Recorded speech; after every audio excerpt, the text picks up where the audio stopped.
Прийшли окупанти до нас в Україну, форма новенька, воєнні машини, та трохи поплавився їх інвентар. Байрактар, Байрактар. Російські танкісти сховались в кущі, щоб лаптем посьорбати довбані щі, та трохи у чах перегрівся навар. Байрактар, Байрактар. Приперли зі сходу до нас барани для восстановлення великої страни. Найкращий пастух баранячих отар. Байрактар, Байрактар. Їх доводи всяке озброєння, різне, потужні ракети, машини залізні, у нас на всі доводи є коментар. Байрактар, Байрактар. Вони захопити хотіли нас зразу, а ми зачаїли на орків образу з російських бандитів, робить примар. Байрактар, Байрактар. Російська поліція справи заводить, там вбивцю рашистів ніяк не знаходить, хто винен, що в нашому полі глухар. Байрактар, Байрактар. Веде пропаганду кремлівський урод, слова пропаганди ковтає народ, тепер нове слово знає цар. Байрактар. Байрактар. Байрактар. Байрактар. Байрактар.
Yes. The Leaf Spring Army sends its regards.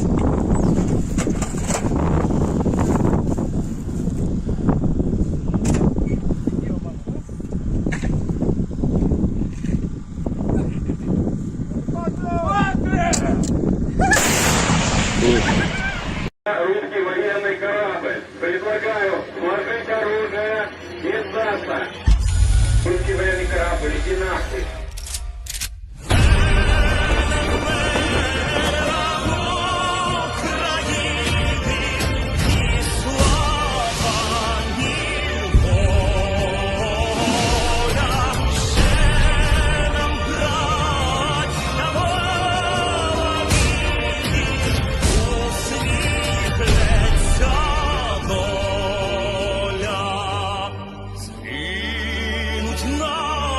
Наші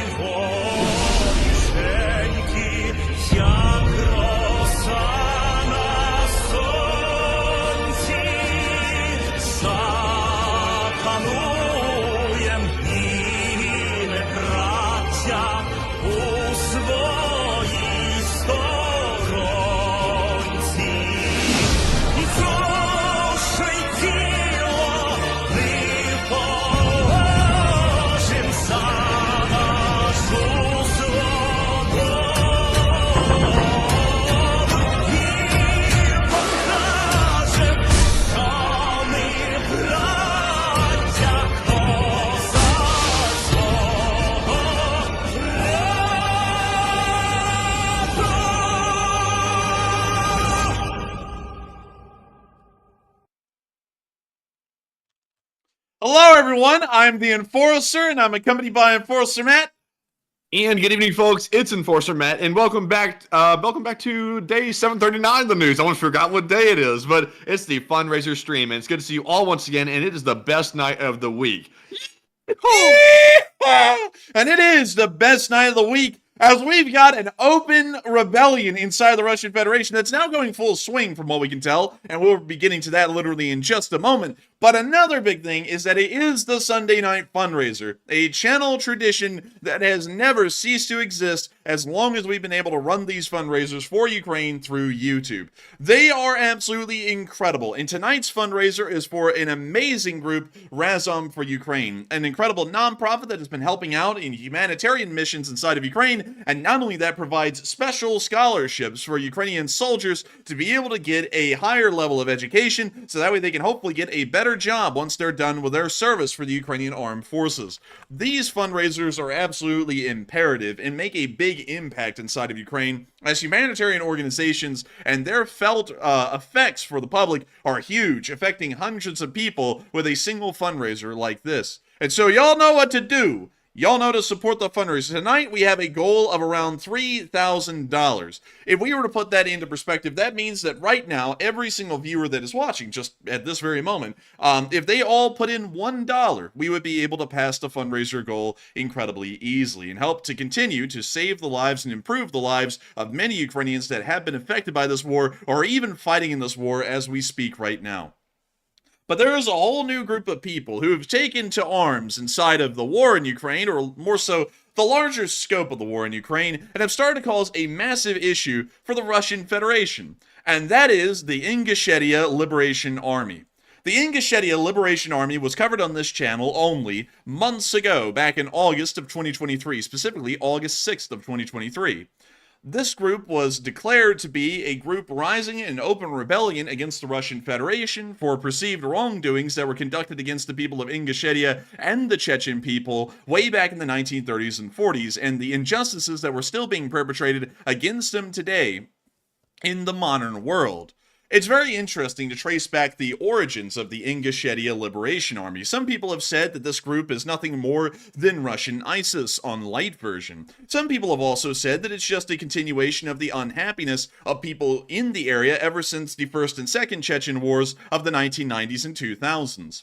In reality, this group is actually quite unique and special, as it was created in March of 2023 by Ingushetian expats living within the nation of Turkey who announced a armed rebellion against the Russian government from the city of Istanbul, and it's headed and led by a member of the Ukrainian Verkhovna Rada, which is their version of the Ukrainian Congress or the Ukrainian Parliament. This means that this group is not just any group that's operating outside of really everyone else's control and is just operating off of their displeasure with the Russian government. This group is specifically almost entirely connected to the Ukrainian central government inside of Ukraine, meaning that this disturbance actually has probably a larger undertone to it as far as the Ukrainians trying to stir up partisan activity, and not only that, anti-Russian sentiments in combat inside of Russia itself.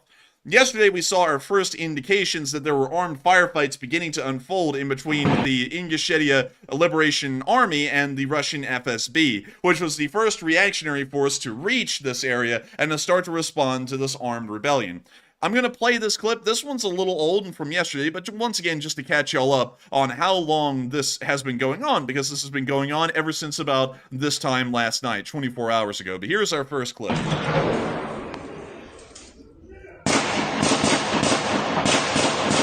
Of course, you can hear the sound of firefights happening outside of this apartment block. This was within the town of Karabalov.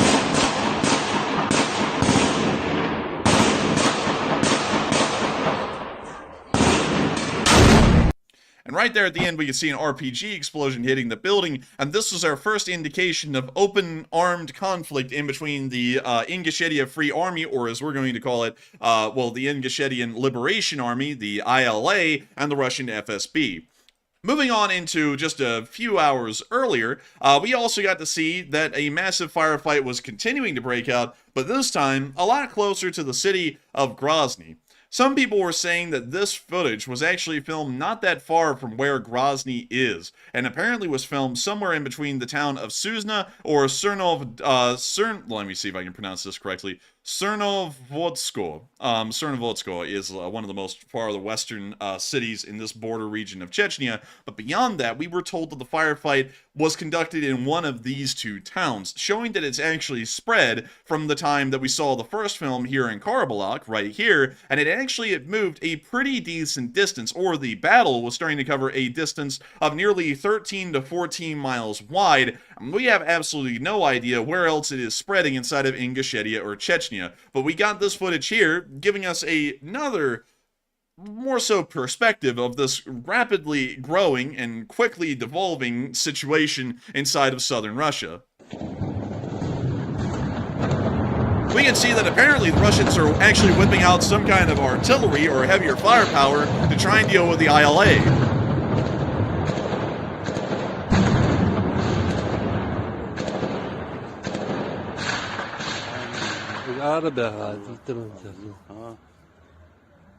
It doesn't sound like they have that under control, really.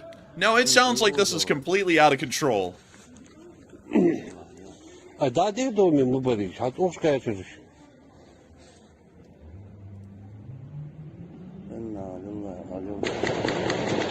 hear the firefight picking up again as Russian forces in the rebellion continues to fire at each other, trying to gain an advantage.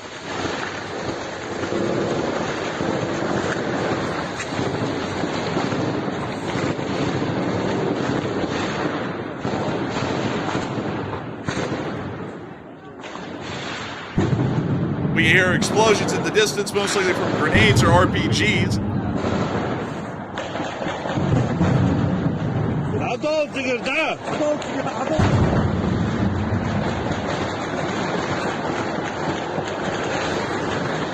And the firefight is beginning to spiral out of control as both sides are pretty much flinging everything they have at each other to try and gain an advantage.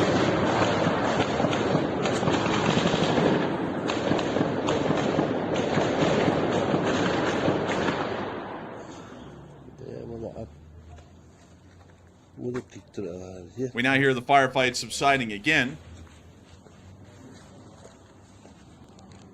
And the video footage ends. After we were able to confirm that apparently a firefight was now ongoing almost all the way inside of Chechnya itself from its original starting position in Karabakh, and at the exact same time that that news was coming out, the firefights were still going on in Karabakh, we then got footage from, I believe, around 9 hours ago showing that the fighting in Ingushetia was still continuing even in the daylight hours, and it appears that this still had no signs of stopping, and at this moment we also understand that this open rebellion is still going strong inside of Ingushetia, and the Russian FSB is pulling in more resources to try and deal with this armed rebellion, and we're also starting to hear rumors that the Russian army itself may divert forces into this area to try and deal with the uprising. But here is a smaller 7-second clip from the middle of the day, which was approximately about 9 hours ago, letting us hear the continued sounds of firefighting coming from the area of Ingushetia.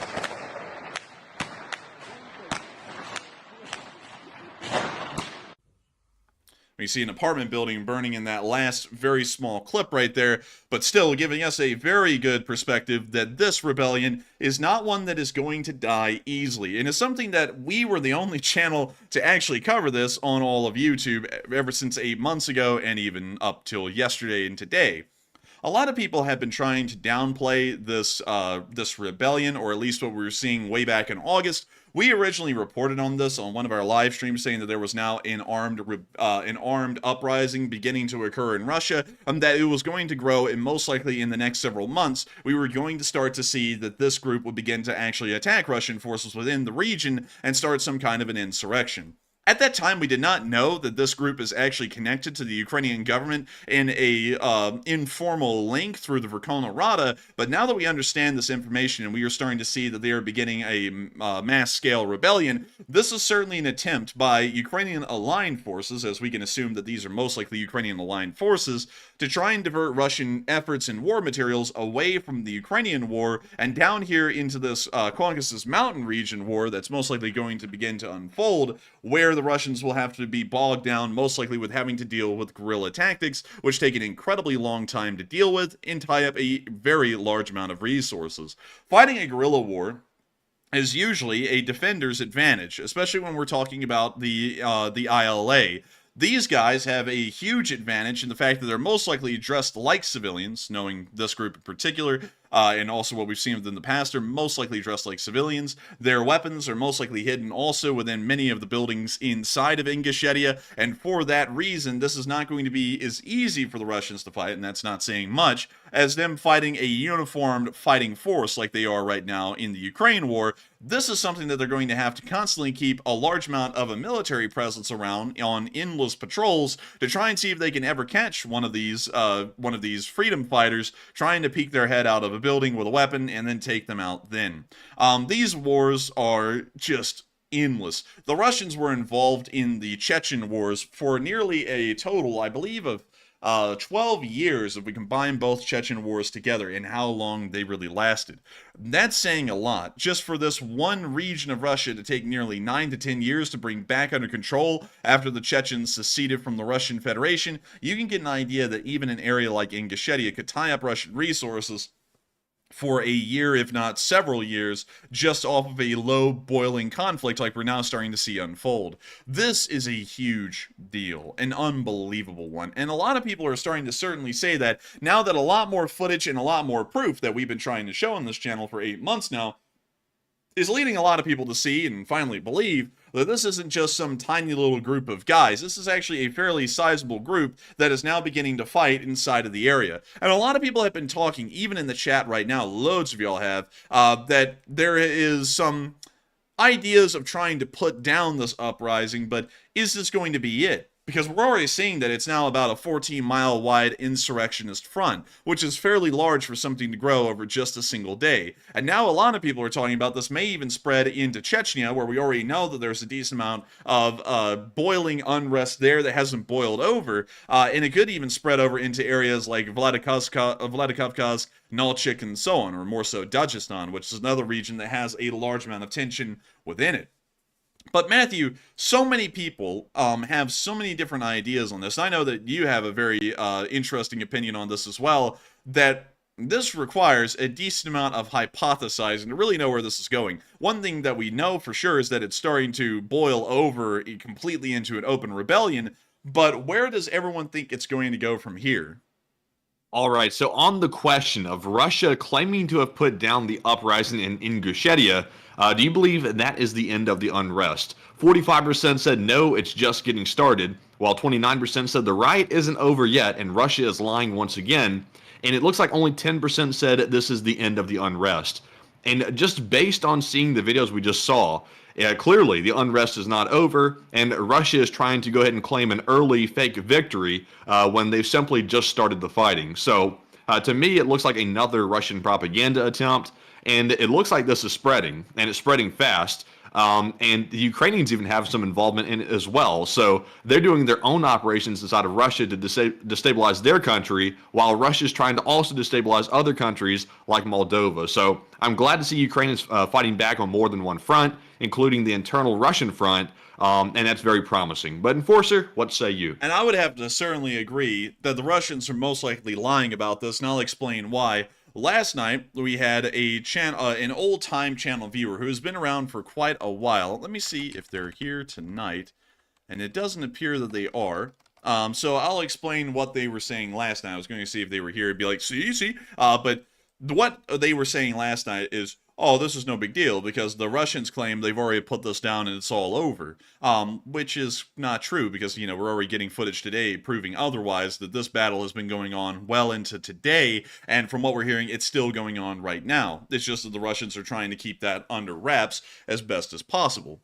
Another thing that we've been told over and over and over is that this group poses no serious threat to the Russians, but now seeing that they control a 14-mile wide swath of most of the major urban areas within Ingushetia, I would have to say that this group is quite serious and also a very large threat to Russian instability in the area. An area this large has a massive destabilizing effect, especially on the surrounding regions that Russia has in the area, like Chechnya and Dagestan, and this could start to pose a pretty big inspiration to a lot of those groups to begin to rise up against the Russians, and it could cause a chain reaction within the region. Pretty much a small-scale form of a Russian domino effect inside of the Caucasus Mountain range. The Russians want people to think that this is over, but it is certainly not. We are going to be continuing to get video footage and clips probably out of this region showing the ongoing firefights that the ILA is having with Russian FSB forces, and I have a feeling that this is going to start devolving into a more serious issue throughout the entirety of the Caucasus Mountain range,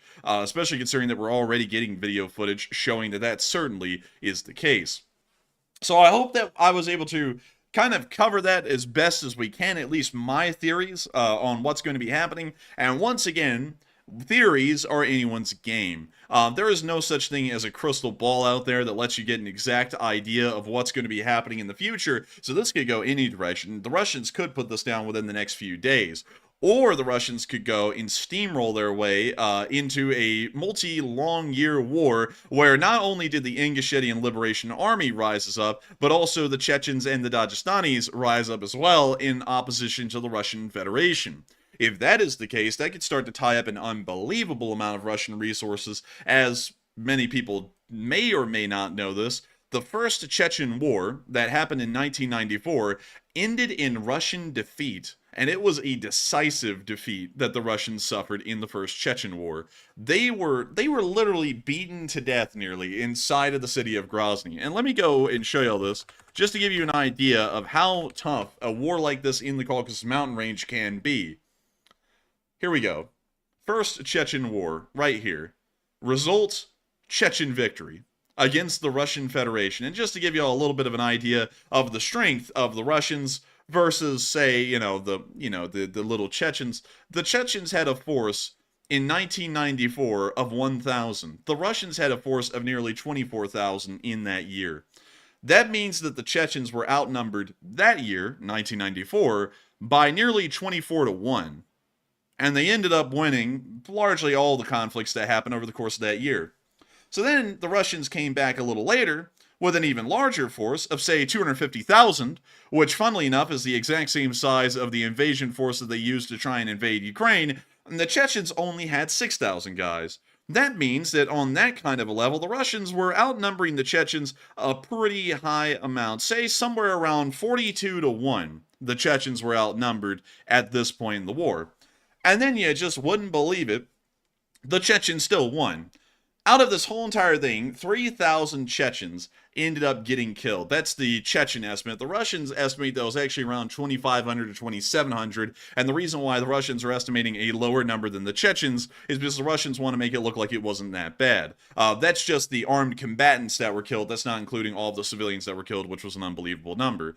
But out of this, according to the Russians, 2,500 Chechens that died, nearly 5,732 soldiers were killed, according to the Russians, and the independent estimates assumed that there was anywhere in between 14,000 to 8,500 Russian soldiers killed over the course of the Chechen War. So you can get a really good idea that this can be a terrible drain on Russian resources, considering it took a force the size of the one that's currently fighting in Ukraine just to try and lose the First Chechen War.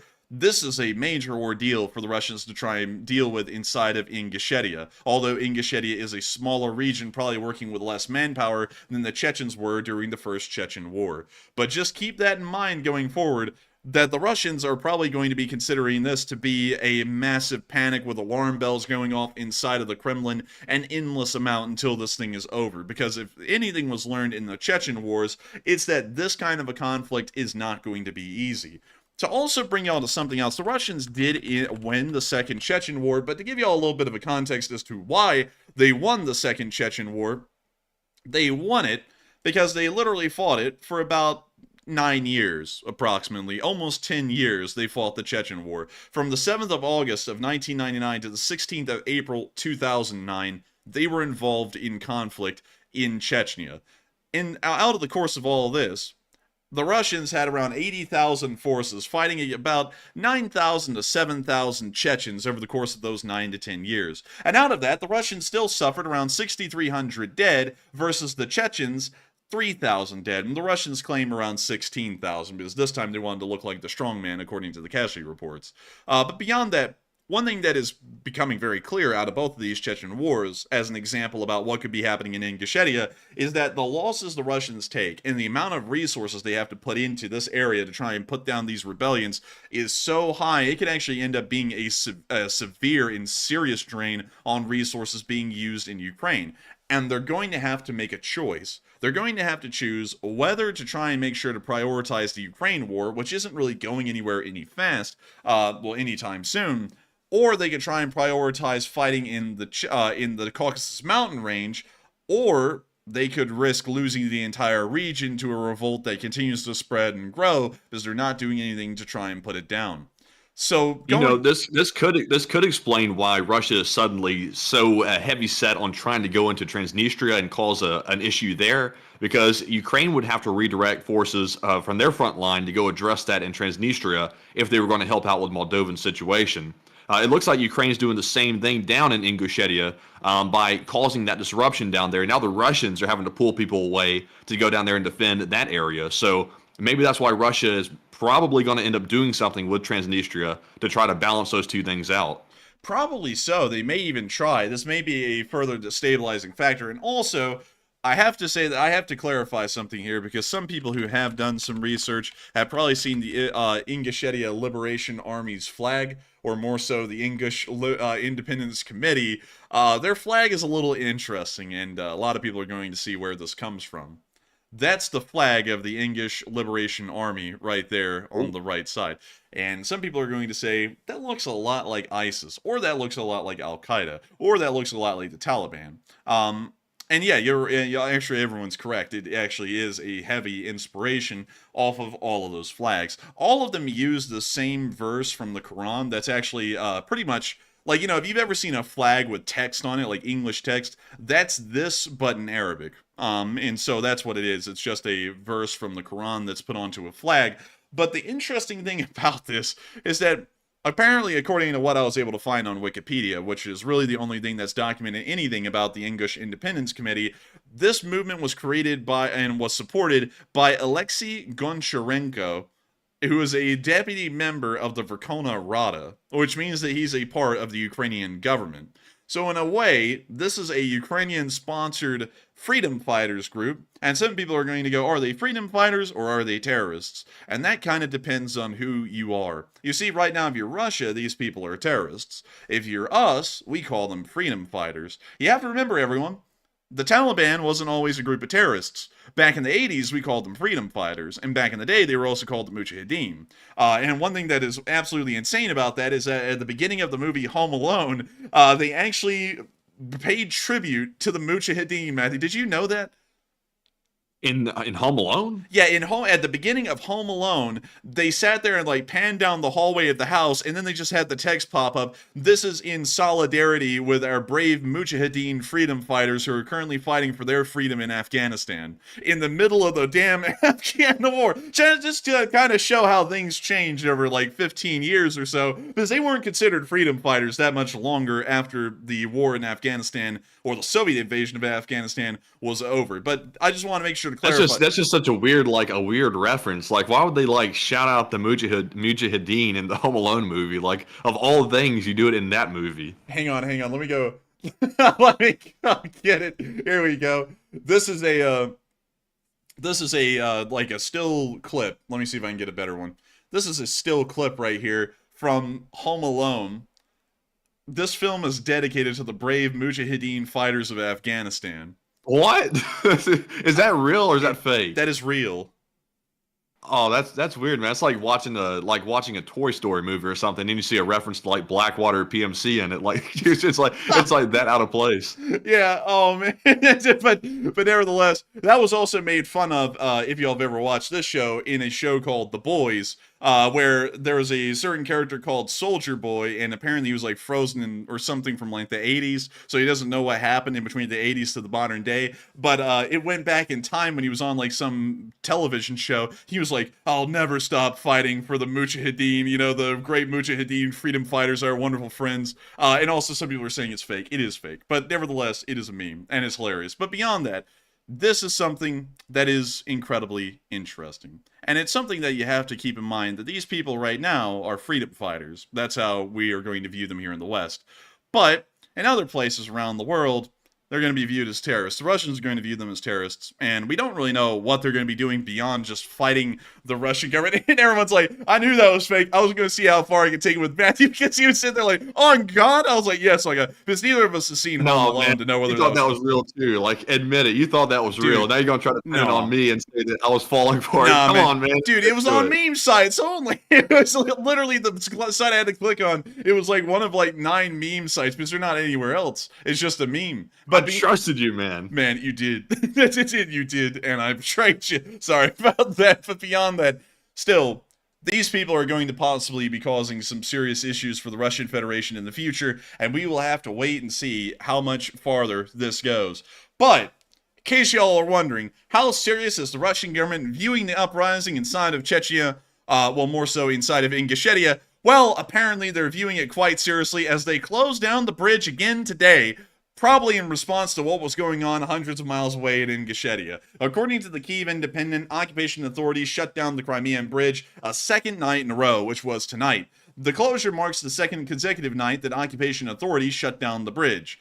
And that is something that we're going to have to say. This is apparently the litmus test that if anything happens in Russia, anywhere at this point, the Russians don't want happening, they're going to shut down the bridge. So if anything happens that's serious and the bridge is shut down, you can put money on it's probably a serious occurrence happening inside of Russia at that very moment. So now we're going to have to invoke the Crimean Bridge test every single time something happens in Russia and gauge whether it's real or not. But with that, I hope that does address that quite well with what's going on inside of Russia and all of the instability there. But it's time for us to start moving on into the area of our location unknowns. But before we do, I do have to say that the fundraiser has reached a whopping $2.6 thousand and is only $366 away from reaching the fundraiser goal. So make sure to support Razom for Ukraine and the fundraiser that we have for them tonight, because the support they receive does massive efforts in helping to save the lives of people all across Ukraine. And guess what, Enforcer? Do you want me to call off some of our top donors up to this point so far to give some credit? Sure, call them out. So far, we've had a $100 donation to the fundraiser from Snow White, some guy called the Enforcer. We have one from Fred Von Hess, and also Say What. And then we have an 80 from AJ, and a 54 from Paramecium 13. And then we have a 50 from Your Sparky, Gary Moore, Dad Good, Greg Carrier, Plant Lady, Peter Dilworth, as well as Don Edwards, M288, Ben, Mike Smith, Maximo Grouillon, Matt Cheer, Skip Tracer 007, and also Avir Anthony. And those are the top donors for the moment, and huge shout out to everyone as well. We're getting super close to that goal, and we're about $400 away, so we'll hit that in no time. And a huge shout out to the LSA. Hey, you know something, Matthew? You know something? I think tonight we're going to call out a classic, a true classic. Yeah, I see everyone in the live chat talking about it too. We're going to do it. We're going to call... Order! General Order number 23, I think, is active. If you have $5 to give to the fundraiser, give it right now. If you have the ability to do it. If you don't do it. But if you consider yourself a part of the Lee Spring Army, and you can, make sure to throw in $5 to the fundraiser. I've thrown in a 20. And if we can get everyone in the Lee Spring Army to throw in a 5, we not only will pass the $3,000 goal, we will blow away the $3,000 goal and probably go well beyond it. But nevertheless, a huge shout out to everyone who supported the fundraiser so far, both the folks we were able to call out and the folks we weren't. Every single one of y'all is making a massive effort inside of the war in Ukraine, and certainly doing a lot to help out. We just hit goal! Hey! Let's go! Let's get it, baby! I love to see it. Igor. Igor! I love to see it. Love to see it. But in honor of that, and while that general order goes absolutely ham, we're going to move on into our location unknown. Starting off with our first clip of the Russians trying to train some foreign mercenaries. Check it out. Okay, guys. Prince. 1 minute. Two group. After two group. Okay? Two group, after two group. Go. Yes. If we work in two group, after 5 minutes, two group, hold the distance, keep the distance, okay? These are the Russians? Yes, these are the Russians trying to train foreign volunteers. Yeah, you'll see two group run toward the gunfire, no stop. Two group, suicide, go. That's it. How many damn Russians does it take to train two guys? They got like 30 people out here watching them. Непальцы, вьетнамцы, негры.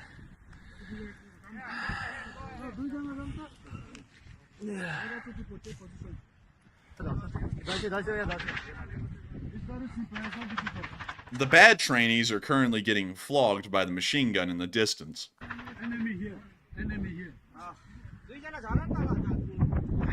Man, no wonder they're messing up so bad. They're speaking broken English. And why are they even speaking English to begin with? Two group. Enemy here. I'll make sure you don't trip over that rock, by the way. I forgot to tell you that.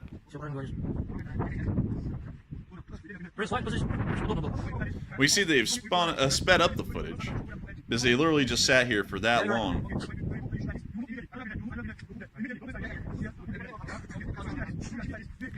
Two group. Dang, if you have to explain every step in that great of detail, no wonder they're messing up. They don't have a clue what they're doing. Oh, and there they go. They finally went.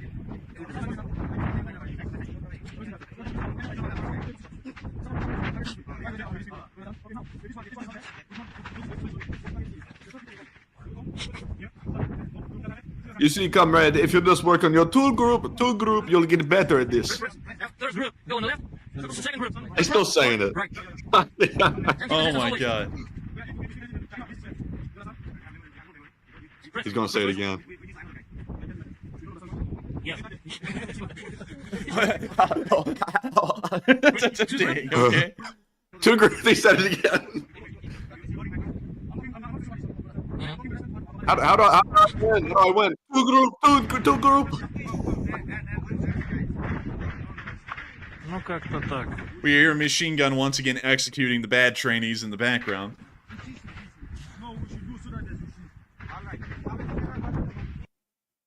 That's a look at somebody's face and knows that they're teaching someone the wrong way. When you turn the camera that way, they look like, oh dear God, this is going bad. Let me yell, two group again, two group.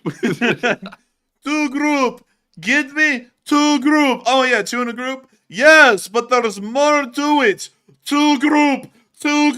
That's just like, what do you mean? What do you mean? It just means two in a group. But anyways, moving on from that clip, we also got to see a picture of a Ukrainian door gunner.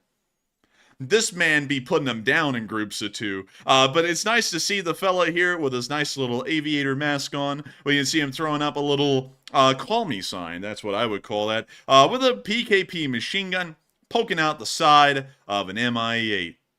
Or, no, that actually is the door. I was about to say that may be the front. No way in hell. That is the front door. But moving on from that, we also got to see the Russian losses over the past 24 hours, which were pretty high. Oh, and they came today, man. Like the Bobcats are only 3, but look at that left side of that column, though. That's looking pretty juicy. I got to tell you, that left side is just straight up juice. Ooh. Good googly moogly, that thing is juicy. Good googly moogly, that thing is juicy. And also, I saw someone say we are like 30 seconds away from $3,000.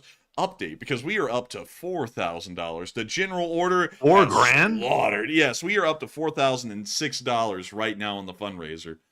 Wow. I mean, Very impressive.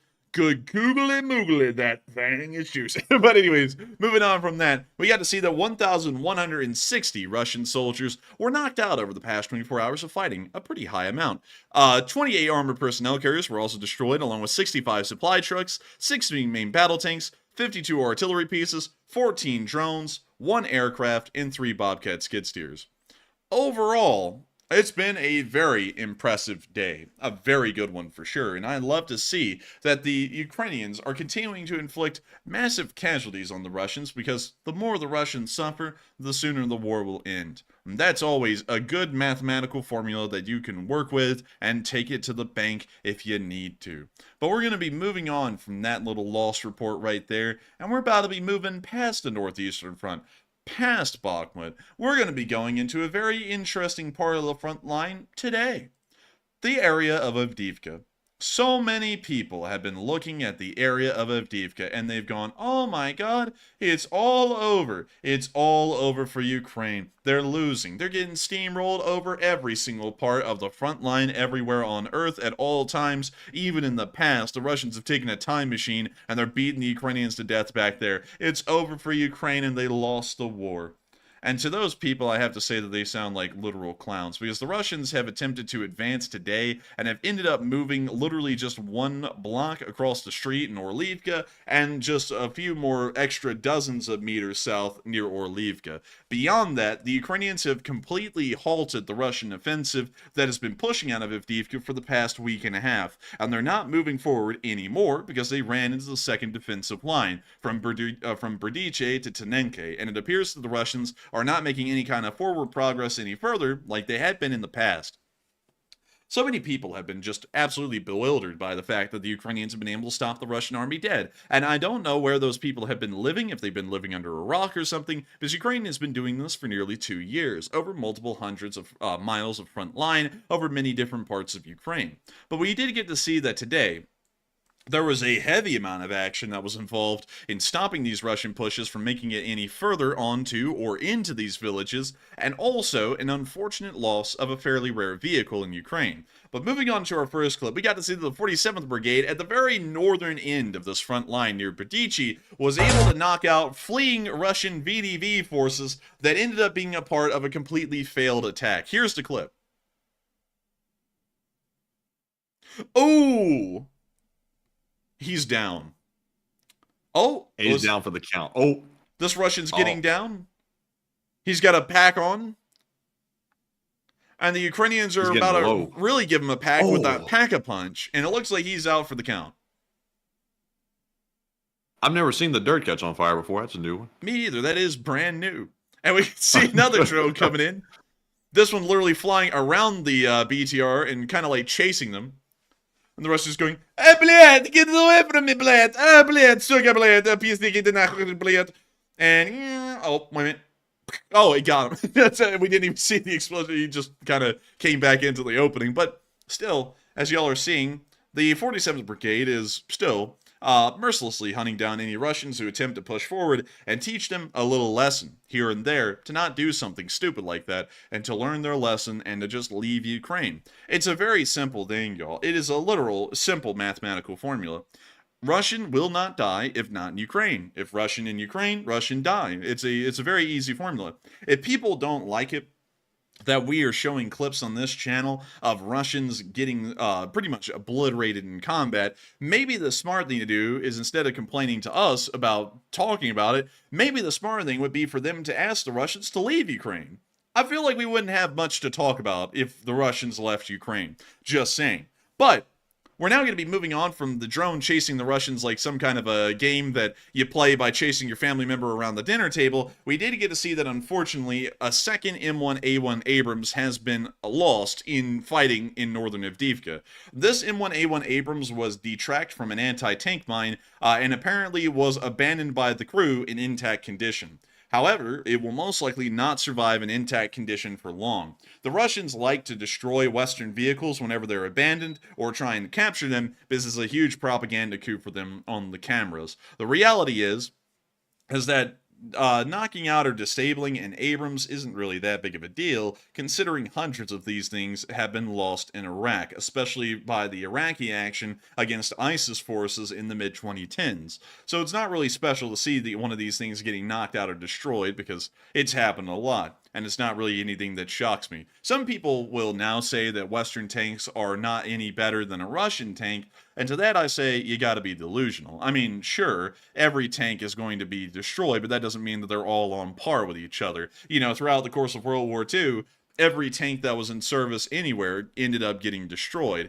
But I would still say that American tanks were better than German tanks in World War II or Japanese ones, because the Japanese ones were made out of paper, and the German ones didn't have running transmissions. So checkmate. I still think American tanks were better than everyone else's in the war. But beyond that, a little unfortunate to see an M1A1 being lost, but that's what happens to tanks in war. Tanks will end up getting lost. And I feel like this is a reality that people don't really know. I mean, really, in a war, everything is going to die, everything's going to end up being lost and destroyed. It's just a matter of, can you lose less men and less machines than the Russians are losing at any same given point. So if the Ukrainians lose, say, 1 Abrams today, but they're able to knock out 4 Russian or 5 Russian tanks in this area of the front line, that's considered a winning battle for the Ukrainians, even though they did lose an Abrams. But I just want to make sure to go over that fairly well, because there are so many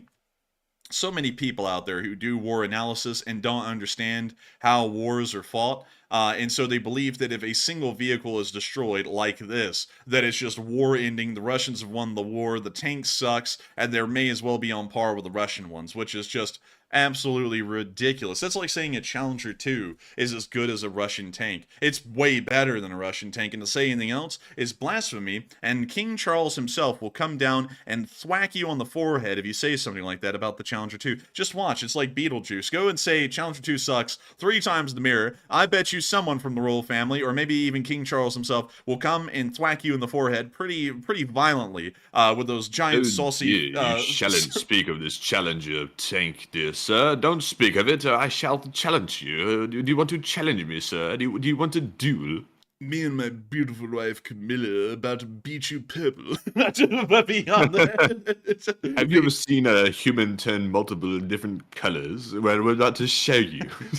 Have you ever seen my sausage hands smack anyone across the face? Make sure you add context to that good old boy. King Charles' fingers are abnormally The sausage large. King Charles' fingers are abnormally large, as a matter of fact. But with that, I hope we were able to address the northern flank of Avdiivka pretty well. But moving on down towards the coke plant, we got a very long film today. We may not even be able to show the entirety of it, but it showed the 3rd Separate Assault Brigade's actions within the Avdiivka coke plant while it was still under Ukrainian control. We got a lot of footage of the 3rd's action south of the coke plant in northern Avdiivka, but we didn't really get to see a lot of their above-ground actions inside of the coke plant during those later parts of the battle. So this footage was actually very insightful and showed us a lot on how that battle went down about a week and a half ago. But here's the clip.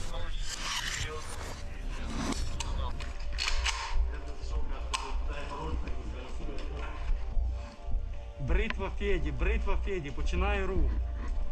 See him looking out into the coke plant right there. Давай, ход, збоку. Now I'm going to be taking a chance with this. I'm going to let the audio play. There is a little bit of music playing in the background, but I'm just going to make this clear. We run the chance when we allow audio in the background of these clips to play that the stream may be copyrighted, and when a stream is copyrighted, the copyright holder gets the choice to run ads on our stream and collect revenue off of it. So we're going to allow the audio to play, but if you're watching this stream tomorrow and you're happening to get ads in the middle of the stream or before the stream plays, it's probably because we allowed this music to play and it may have been content ID. But I'm going to take the risk on that. This is a 17-minute long clip, and I'm not going to have an audio-less 17-minute long clip.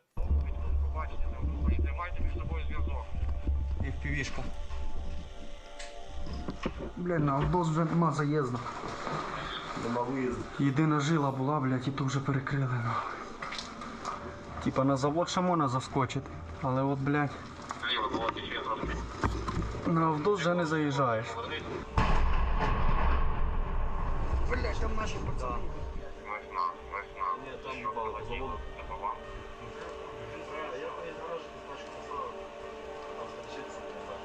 Блять, рюкзак просив взяти. And you see them maneuvering around the very outskirts of the plant. Погнали, дос, включай реп.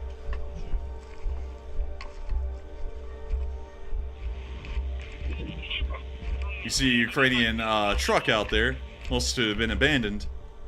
Просто, блять, підари літають на таких частотах, що не завжди реби. This was like out in the middle of literally nowhere. Like there was nothing out there. Yeah, and there's the coke plant in front of him. So he's walking from the area around Berdichi, or let me see actually, because I think Berdichi actually is the town that's directly in line with the coke plant. So actually it looks like he's walking from Orlivka towards the coke plant, probably along this little path right here. Or right here, because it looks fairly similar to the view he would probably be getting.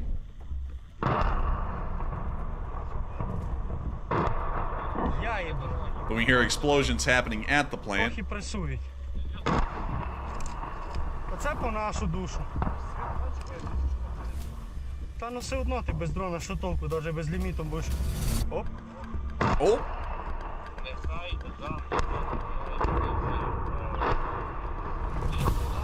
You can get an idea of how severe the Russian shelling really was, and you can also see how inaccurate it was because it was hitting literally everywhere. See one shell whir right overhead and explode nearby as he continues to make his way towards the coke plant.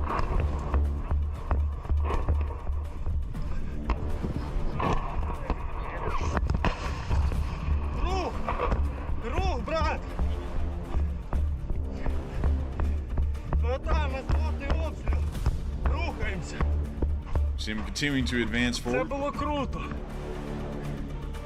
Що ти, братан? We can see that they made it back to the coke plant. Я ж казав, що я фартовий. Що, нам треба отам, я думаю, десь виставити. Отам іде железка. We now see them operating І, inside of the coke цей plant. край буде проглядати, отут серединку. І туди железку зацепити. Рух.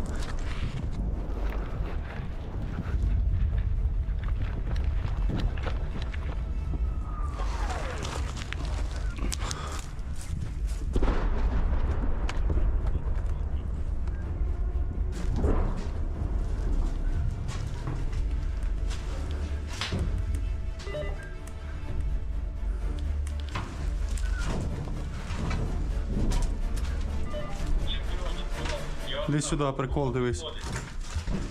Oh man, it's crazy. This coke plant is like a Call of Duty map, like remade in real life.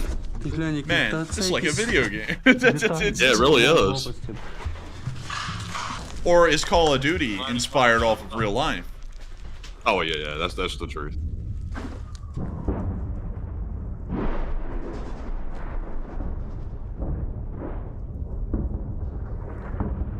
We hear the artillery rounds flying overhead, exploding in different areas of the coke plant. Гради, брат. We see him taking a Oh man, moment. he's got a bike. Падає, брат. See, Ukrainian Kind of like the soldiers. Ukrainians' ability to make like a comedy out of like any given moment. Like even right now when they're under like heavy fire, like hop on a bike and take a selfie. Man, and it's a kid's bike too in the middle of a freaking coke plant. Like, why is it there? Like, really? Like, that's a good question. Why the hell is there a kid's bike in a coke plant? Like, a kid shouldn't be at the coke plant. You know, that's like Pablo Escobar is at the coke plant, not kids. What the kid doing there? But anyways, beyond that, if the Ukrainian soldiers can get a laugh in the middle of one of the most pitched fights of the war, I think we can get a little laugh too. Can't y'all agree? Don't y'all agree? Can we get an LSA in the chat for that? Сука, диви нахуй. Гандон. Що? Фосфор летить, да. Прям на нас, нахуй. То були не гради перший раз. І пацани виїжджали. See them just continuing to look around the coke plant.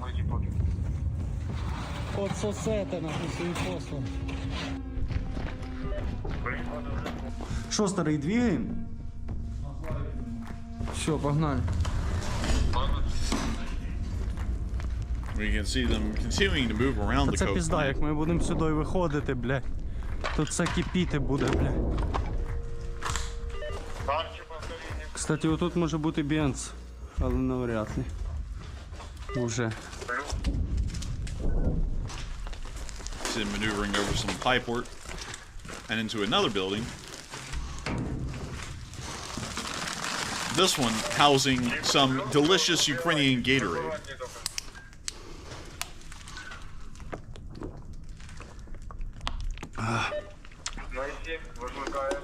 The juice is refreshing. And what is more refreshing is the Ukrainians' undying spirit to defend their country. That sounded like it was straight out of a CCC propaganda brochure. Like, you know, the industrial might of China is amazing, but you know what's more amazing? The undying will of communism or some shit like that. Like, man, I don't know what the hell I was cooking, but I was cooking, man, on these guys. Сука, жужжить. No comment from Matthew, just dead silence. Зараз треба десь в укриття. I didn't understand it, man. I didn't understand. Біркут Феді. Вон сині ворота, вон. От туди заходите. От туди заходите. Почекайте. Пароль плюс. Все, піздуйте. Я йду зустрічати. Плюс. Бать, які труби, нахуй. У нас з Маріком 4-5-0. Бля, як добре на вулиці, піздець.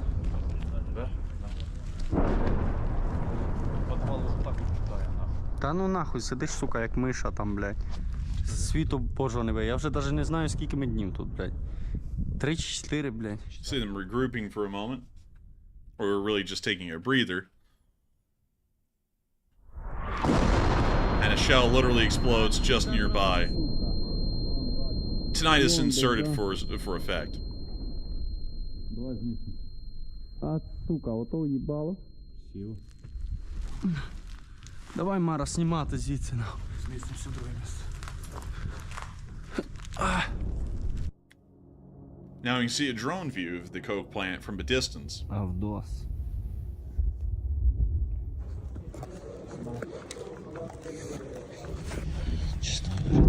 Oh, you now see them moving around the basements of the coke plant.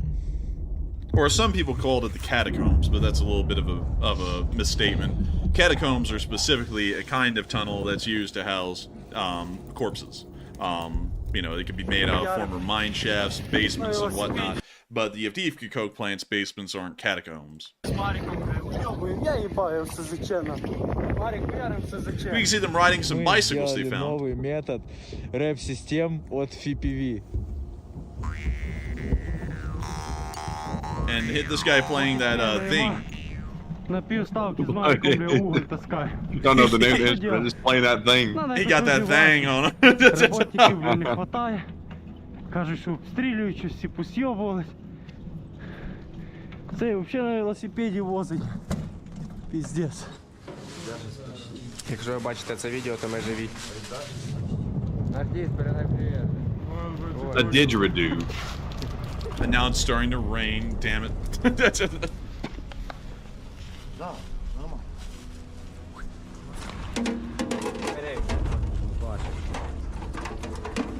We see them setting up the AGS.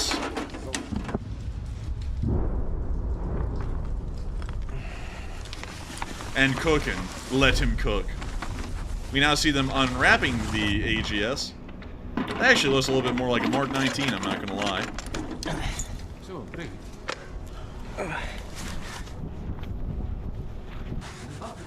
Washing their hands.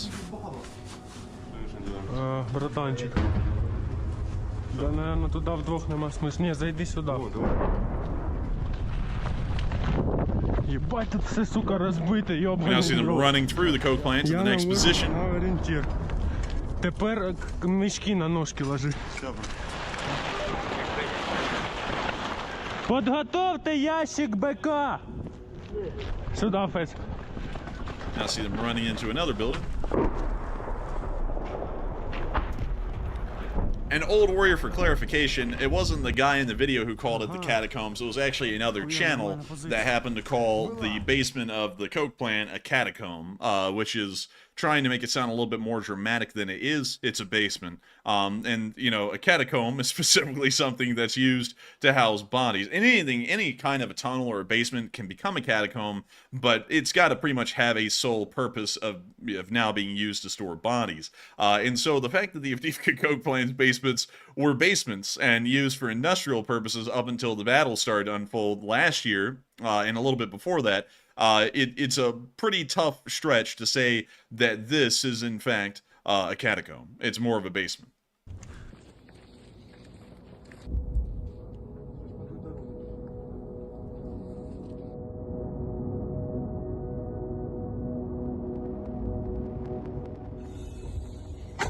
Now see them firing a mortar outside the coke plant.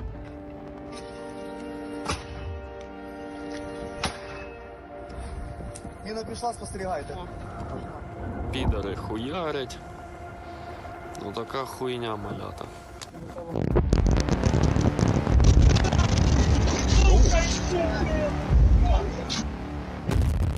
We now see the bombing of the coke plant as they're inside the basements.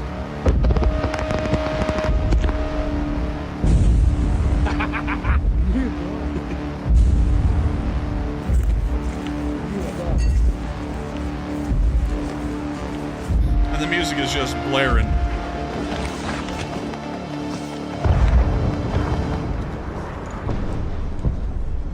Охуеть, а?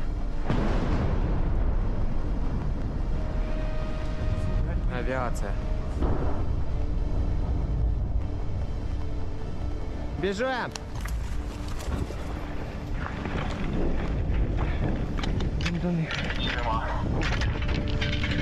We now see them getting the Mark 19 out, moving it along, loading it up in the truck.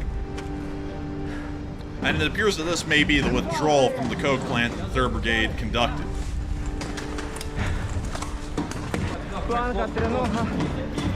And it seems that's the case because they are loading up everything they can to get it out of there.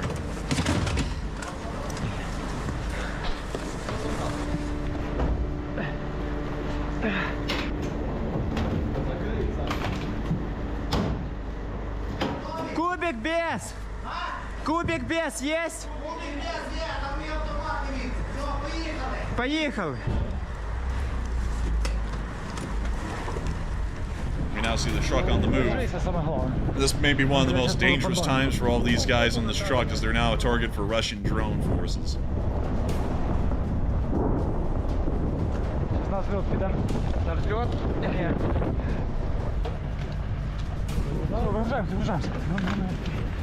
We now see the soldiers dismounting.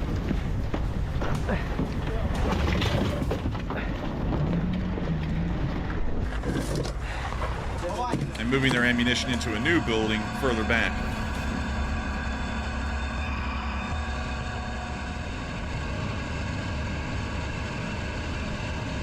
Головой сюда, до мене. Держу. We now see them loading wounded. Держу. Аккуратно, вот так, вперед. Один. Брат. Братан, сейчас. Actually, that is a dead soldier that they're loading into the truck because he's entirely covered. Не надо ноги, не жми ноги. Не жми, не рухай. Чуть выше, чуть-чуть, давай, чуть-чуть, родной. Опа. Все, красавчик. Братан.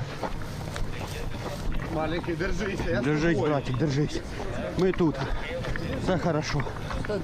Вітос, Вітос. Я з тобою, брат, я Шерхан, я тут.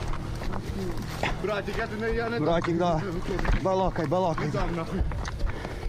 А то надумав уже прощатися. Блядь, я тебе, сука, в больнички пизди тобі дам. Приїду. Отвечай. Все хорошо, Вітос. Прощається він, нахуй. Це буде заєбісь. Я тебе, сука, Ще чуть-чуть. Ой-ой-ой, пристрелка йде. Вітоса, бери. Возьміть оттуда. Быстрее! Перехват. Перехват, чуй. Перехвати! Тяніть, тяніть, пацани.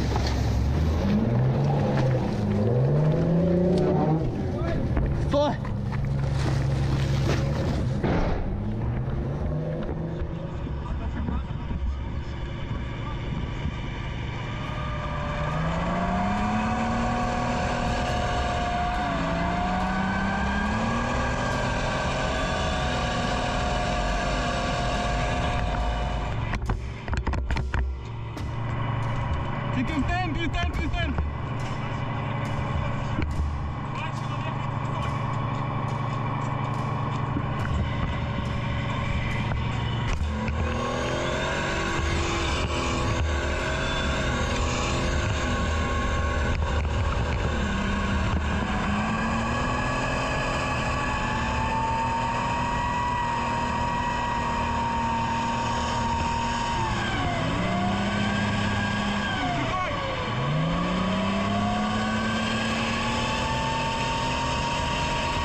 them loading another group of soldiers to take out of the area. Now I hear them revving the engine to close the door, and now they're moving the M113 out, evacuating another squad of Ukrainian soldiers from the coke plant and further back to the 2nd defensive line.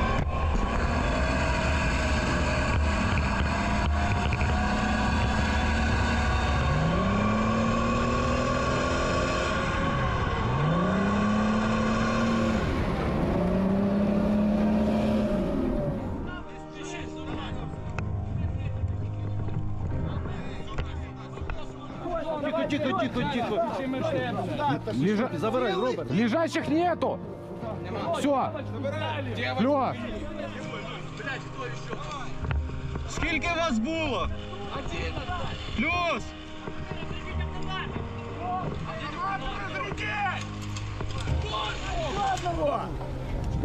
Давайте кто-то еще к нам, ребята, вас сильно дохуя. Давай, один туда, один. Давай со мной. Нет, ты в норме на первое сиденье, давай. Все. Все. Все, закрывай. Да. Рея! Как ты, мать? Есть. Молодец, поедем. Плюс. Тихо. Присядь сюда. Сюда. Держу. Водичка просто. Просто вода. Машка, терпи. Все, вот это уже... Все нормально. Самое страшное уже прошло.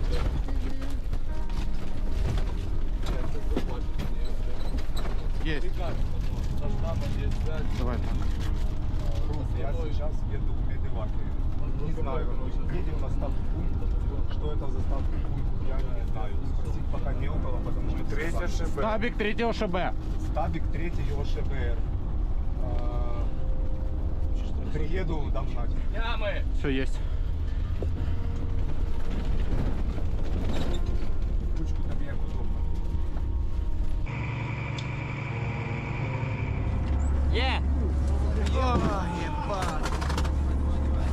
You now see them unloading more soldiers and supplies out of the back of an M113 that had also been evacuated out of the Avdiivka coke plant.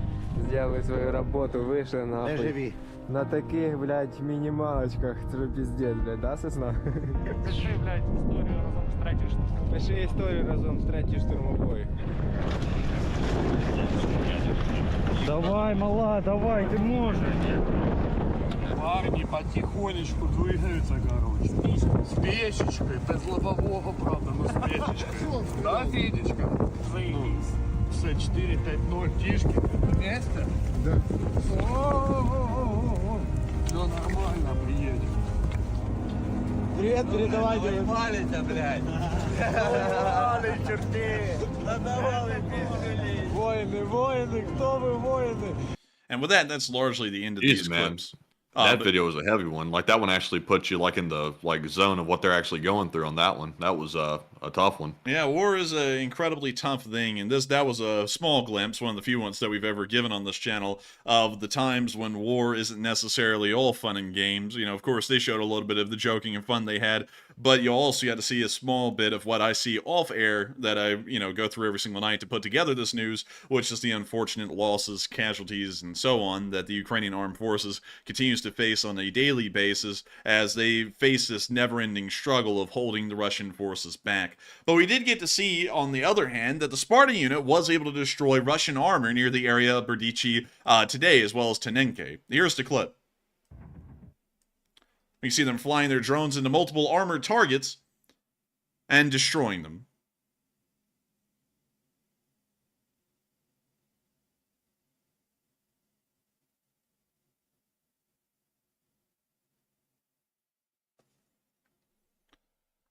And we see them dropping bomblets onto that BMP right there and knocking it out. When you see them flying another FPV drone into the rear of a tank's turret. We see this one as well hitting a T-72. You see right here, this FPV drone hitting a BMP. And we see this tank here looks like it's driving in a straight line, maybe even out of control, and it is. It appears that they may have been knocked out.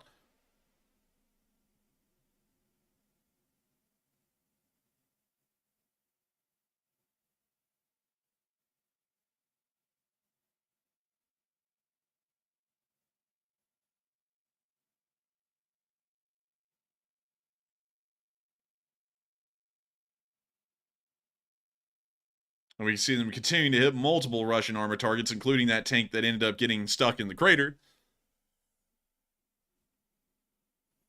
And also a huge shout out to everyone in the Lee Spring Army who has been able to get the fundraiser up to $4.4 thousand. $4,400, $4,440 exactly at this moment.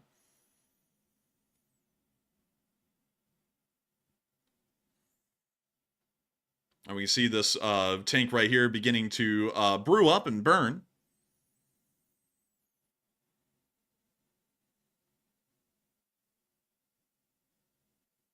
Well, you see this tank as well brewing up and going to the next place, which is not going to be good for it. It's the scrapyard.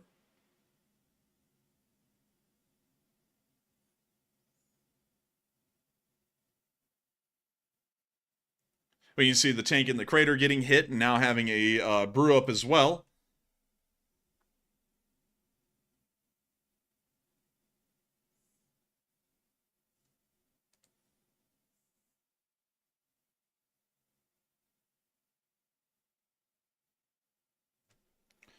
Well, you can see the tank in the crater continuing to brew up and continuing to burn down.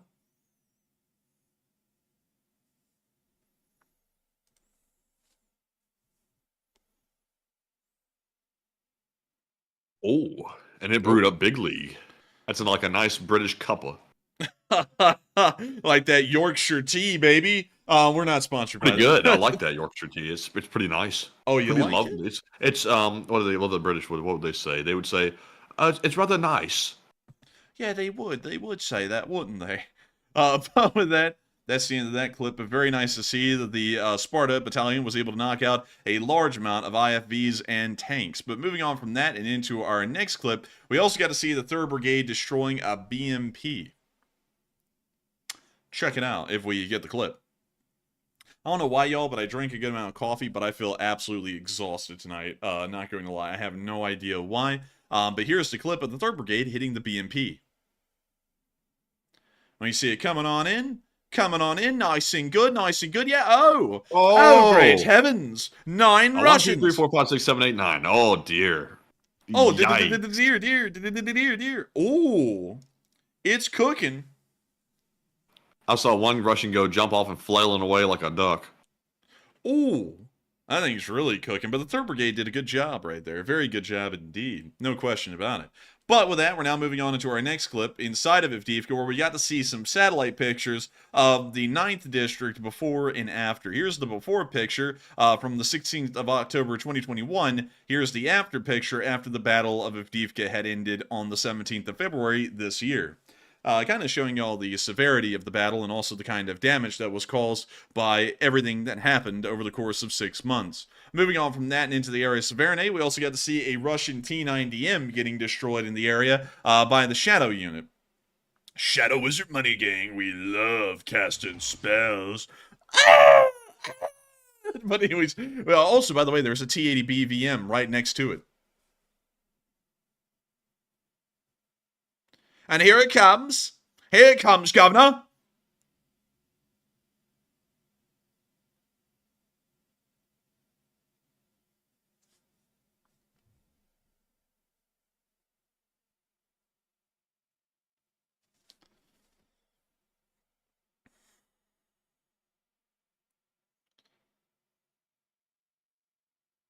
And we can see the tank beginning to roast.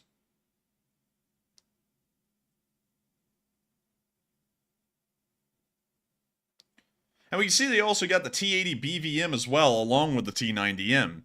But with that, I hope that does address that quite well. And it's time for us to move on into our next clip near Vidyane, where we got to see a Russian tank getting hit. And apparently that one's now been classified as a little bit too spicy, so we won't be able to show that one in its entirety. But moving on to one of the last clips that we can kind of associate with the Avdiivka battlefield, we did get to hear that the British are saying that the attritional fighting that we're seeing is leading to a much higher casualty rate for the Russian forces, and Nevertheless, once again, proving to cause some strain on the Ukrainian lines, but still resulting in incredibly high Russian losses. Moving on from that little bit of news, and a little bit further north and up into the northeastern area of Ukraine, we did get to see some ongoing fighting here, but there was no frontline changes anywhere throughout Ukraine, showing that the Ukrainians are conducting successful defensive operations and doing a very good job. Moving on to our first clip, we got to see a motorcycle scout in this area getting destroyed. And we're going to be muting that.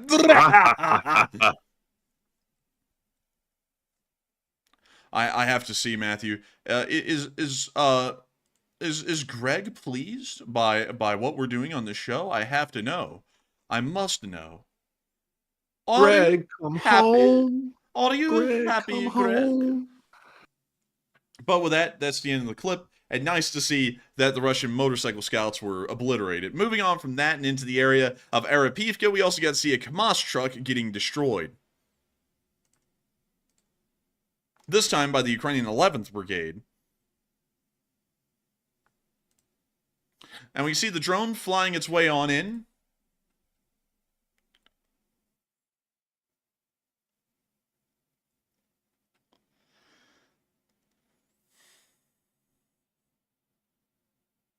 And here it comes right into the front hood of the KAMAZ, knocking it out. We see a fire coming off the KAMAZ right there. That's that dark black field y'all are seeing. And we can see here that the KAMAZ burned down and is now completely destroyed as the daylight hours circled back around. Good googly moogly, that thing is juicy. Good googly moogly, that thing is juicy.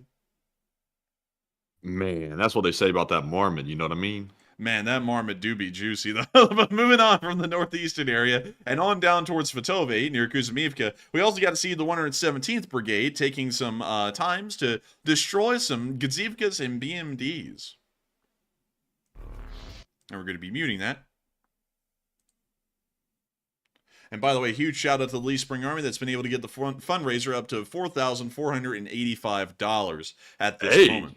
Hey. Big shout out. Man, it's getting up to like 5,000 and we're not even setting the goal at 5,000 anymore. It's just climbing that way on its own. That's how good the LSA is, man. It gets there on its own. It gets there on its own. That ought to be the motto of the Lee Spring Army. Man, I got to tell you, I don't know what it is, but tonight I just feel spent. I don't know what it is. Do you feel that way? I'm actually feeling all right tonight. I actually had the Yorkshire tea cuppa, so I think that might have helped out. I usually don't drink anything anymore because the coffee kept me up too long. So I think I might go with tea from now on. Man, I drink my usual massive amount of cold brew, and it's done nothing for me. I feel like I'm beat down tonight. But there's a BMD-4 also getting hit as well. I'm not gonna lie though, that video that we just watched of the soldiers like taking back the wounded and stuff, that kind of like zapped the energy out of me for some reason. Like that video kind of hit me pretty hard. I don't know what it was, but you know, we've seen a lot, but that one was different for some reason. Oh man, that's actually light sometimes compared to some of the stuff I've had to watch before the shows. Tonight was a fairly okay night, but sometimes it's actually some pretty bad stuff that I see before the show that never goes on air because, you know, we can't show it. But moving on from that and down into the area of Kremena, we did get to see that near the area of Ternay, a CV-90 was firing on the Russian forces in the distance.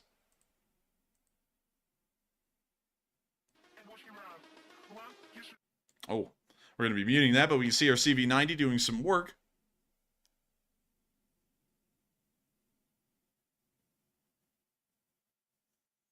See it moving on down the road and firing. But most importantly, I'm so tired and spent tonight, I must know if Greg is pleased. I must see Greg back in our live chat and telling us that he is pleased. It must be very Greg, come home. Because you see, if y'all don't know, there's someone that I believe has actually been watching the channel for a while who said, y'all would get a lot more subscribers if y'all didn't act like stupid idiots. It's like, well, we get about 700 a day right now on average, so I don't really think we need to stop acting like stupid idiots. I think we do pretty good. But also, you don't have to be stuck up and all serious constantly all the time just to, sound like you know what you're talking about. I think our audience knows at this point that the channel has some credibility behind it, just a little bit. Yeah, like when I do my research and I'm able to talk about an armed uprising that no one else is talking about because everyone else is a lazy ass in the community, I feel like I do pretty good work and pretty good effort to be able to act like a clown if I wish. But I must know, Greg, are you pleased or not? And if you're displeased, I would like to help you to find the channel you're looking for by making sure you can't stay here. But let me know. That's what employers say when you fire somebody these days. Say, we're going to have to let you go, but we'll work very hard to find you a new home. And they never do. They never find them a new home. They just kind of let them go off into the wind. That's slow. But still, with that, that's the end of that clip. Very nice to see. And moving on from that and down into the Bakhmut area, we got 3 separate clips showing some destructions of Russian equipment and also some Ukrainian tanks that were in the area. Moving on to our first clip, we got to see the FPV drones knocking out some Russian vehicles. And check it out. This is actually a Russian POV of an attack.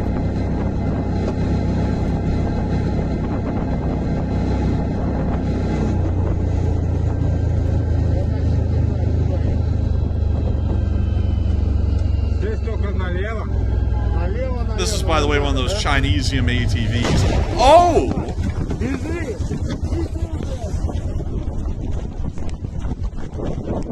Did you see that? Let's see that again.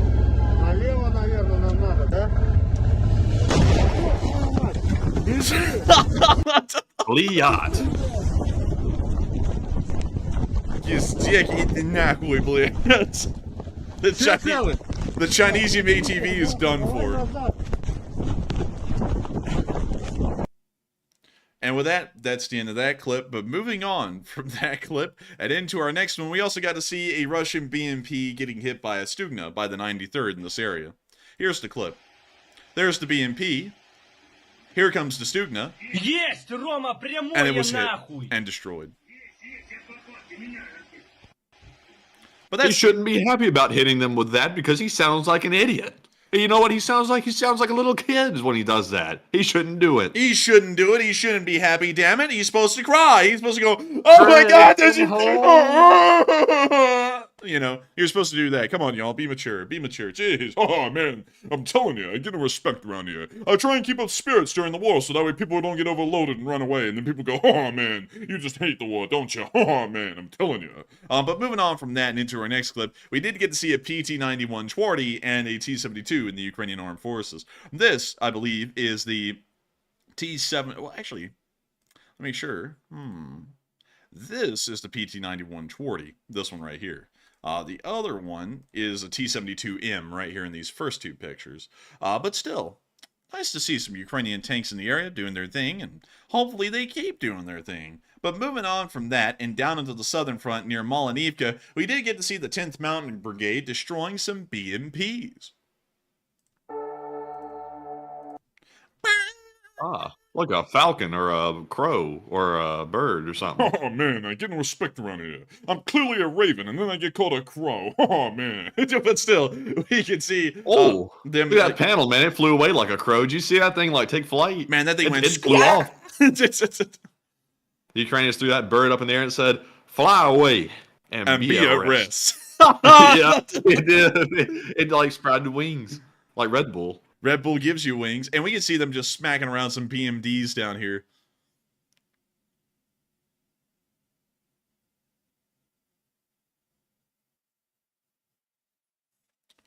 Oh, man, I'm telling you.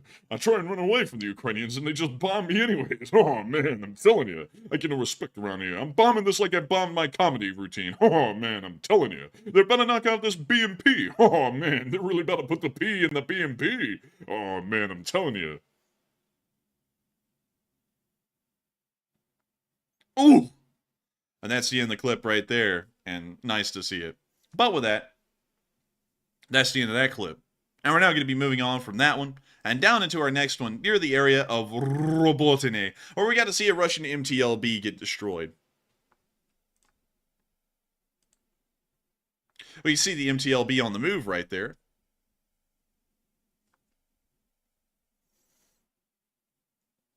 And getting ready to drop the bomb. There goes the bomb. Ooh, had a delayed explosion. It gave him some time to think. And that that MTLB is done for. Oh, and a secondary explosion. Goodness gracious. Holy moly. They're done for, Governor. But with that, that's the end of that clip, and impressive to see. Moving on from that, and out of the Robotny area, it's time for us to move on down to Krinky, because we saw someone tonight ask, is there an update on Krinky? And there is an update on Krinky. We got to see that Magyar's birds recovered a drone today with a drone. Check it out. Неділя, Кринки, Мадяр на зв'язку, народний збір закрито.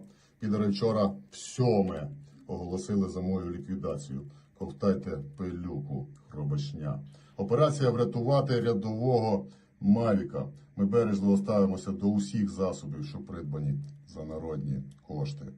Вам може здатися, що ніч з того не буде? Тут помилочка. Коли бойового братика втрачено на ворожій території при виконанні, на допомогу завжди приходить пілот-профі на F7. Гуть! Рядовий має повернутися додому. До наступних виконань бойових задач. О, Мадяр ганяє. Маю право. Тиждень був важкий, а наступний буде ще важче. Sounds of the damned coming from the background here and there. Вирішив вас трохи потішити. Здубанів бідолага під тиском ворожого подавлення. На борту картка з відео. Не треба то. And now we can see the air operation right here. Pretty impressive. Вами, козаки.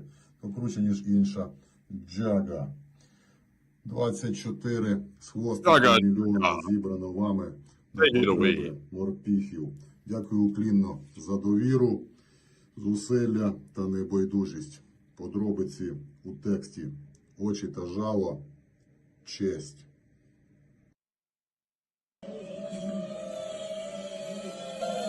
That thing's got some good lifting power on it. Man, that thing's like a damn, like a Chevy. Like that thing's pulling, or a Ford, depending on which one you like. But we also got to say could start a war with that. yeah, I was about to be like, depending on which one you like. I had to put that in there. But also, we got to hear of some Russians apparently living in hell near Krinky, because believe it or not, everyone, if you've heard of a quote-unquote pro-Ukrainian channel saying that the Russians have taken Krinky and the Ukrainians lost the town, well, they're lying. And I just recommend that you simply unsubscribe from channels that lie. Simply put. But beyond simply putting it out there, it appears that these Russians learned that today as well, because apparently they listened to the liars who said that the Russians had taken Krinky, and they tried to walk into the town. Turns out they started to receive heavy ground fire because the Ukrainian soldiers are still in Krinky, and now this guy is saying that it's a living hell and is recording this video in the middle of the firefight while he's still getting beat around by the Ukrainian forces that hold Krinky. I can't tell y'all enough how many people either flat out lie out there or put in minimal effort into doing their news or their show and just completely misrepresent what's going on in the war at this point just to make sure that they get clicks, views, and AdSense. It's ridiculous. But here on this channel, you can always be guaranteed that we're not going to do something like that. So subscribe. Why don't you? Subscribe. But anyways, here's the clip. They're beating the crap out of us. They don't give us a first aid. We are lying in wait.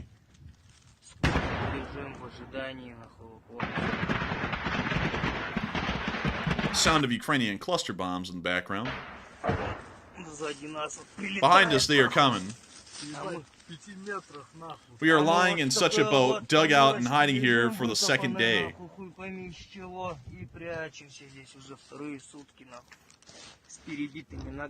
With broken legs awaiting evacuation. Evacuation came yesterday, said that now we will take you out the walkers, we will follow you.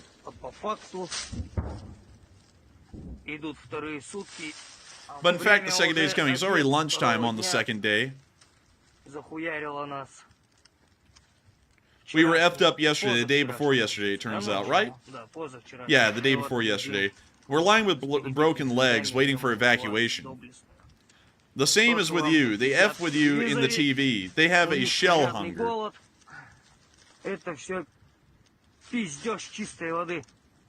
This is all a clean water. They have effing live shells. They are effing without stopping. That doesn't sound like a war. That sounds like something else, effing without stopping, but I desist. The Russians don't even know what they're doing anyways. But here we really have a shell hunger. Our mouth is silent to F. What the hell is it? Because ours in response is generally silence. Okay, I'm not even reading that. Yesterday in the evening, a little bit of ours shot in response, maybe 5 times, and they are already effing just for a day, not stopping, making pauses for 10 minutes, maximum 15, and that's how we live here. No water, no food, no effing, no water, no food, no smoking, no water, no food. Ни воды, ни жрачки, ни хуя. Воды нет, жрать нет, курить. That's good. The guys didn't go. They drove up, even a cigarette. And so we are waiting. We don't know what we're waiting for. Well, in fact, we are waiting for evacuation, or at least for the beginning of the effing weather, so that we can go out, because the drones are flying, and the fennel is not fennel.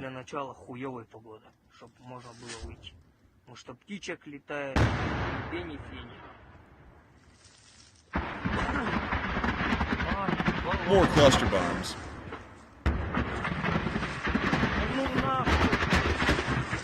Well, that's what we're talking about. And the boss is here. He's all behind us. You'll tell your own guys.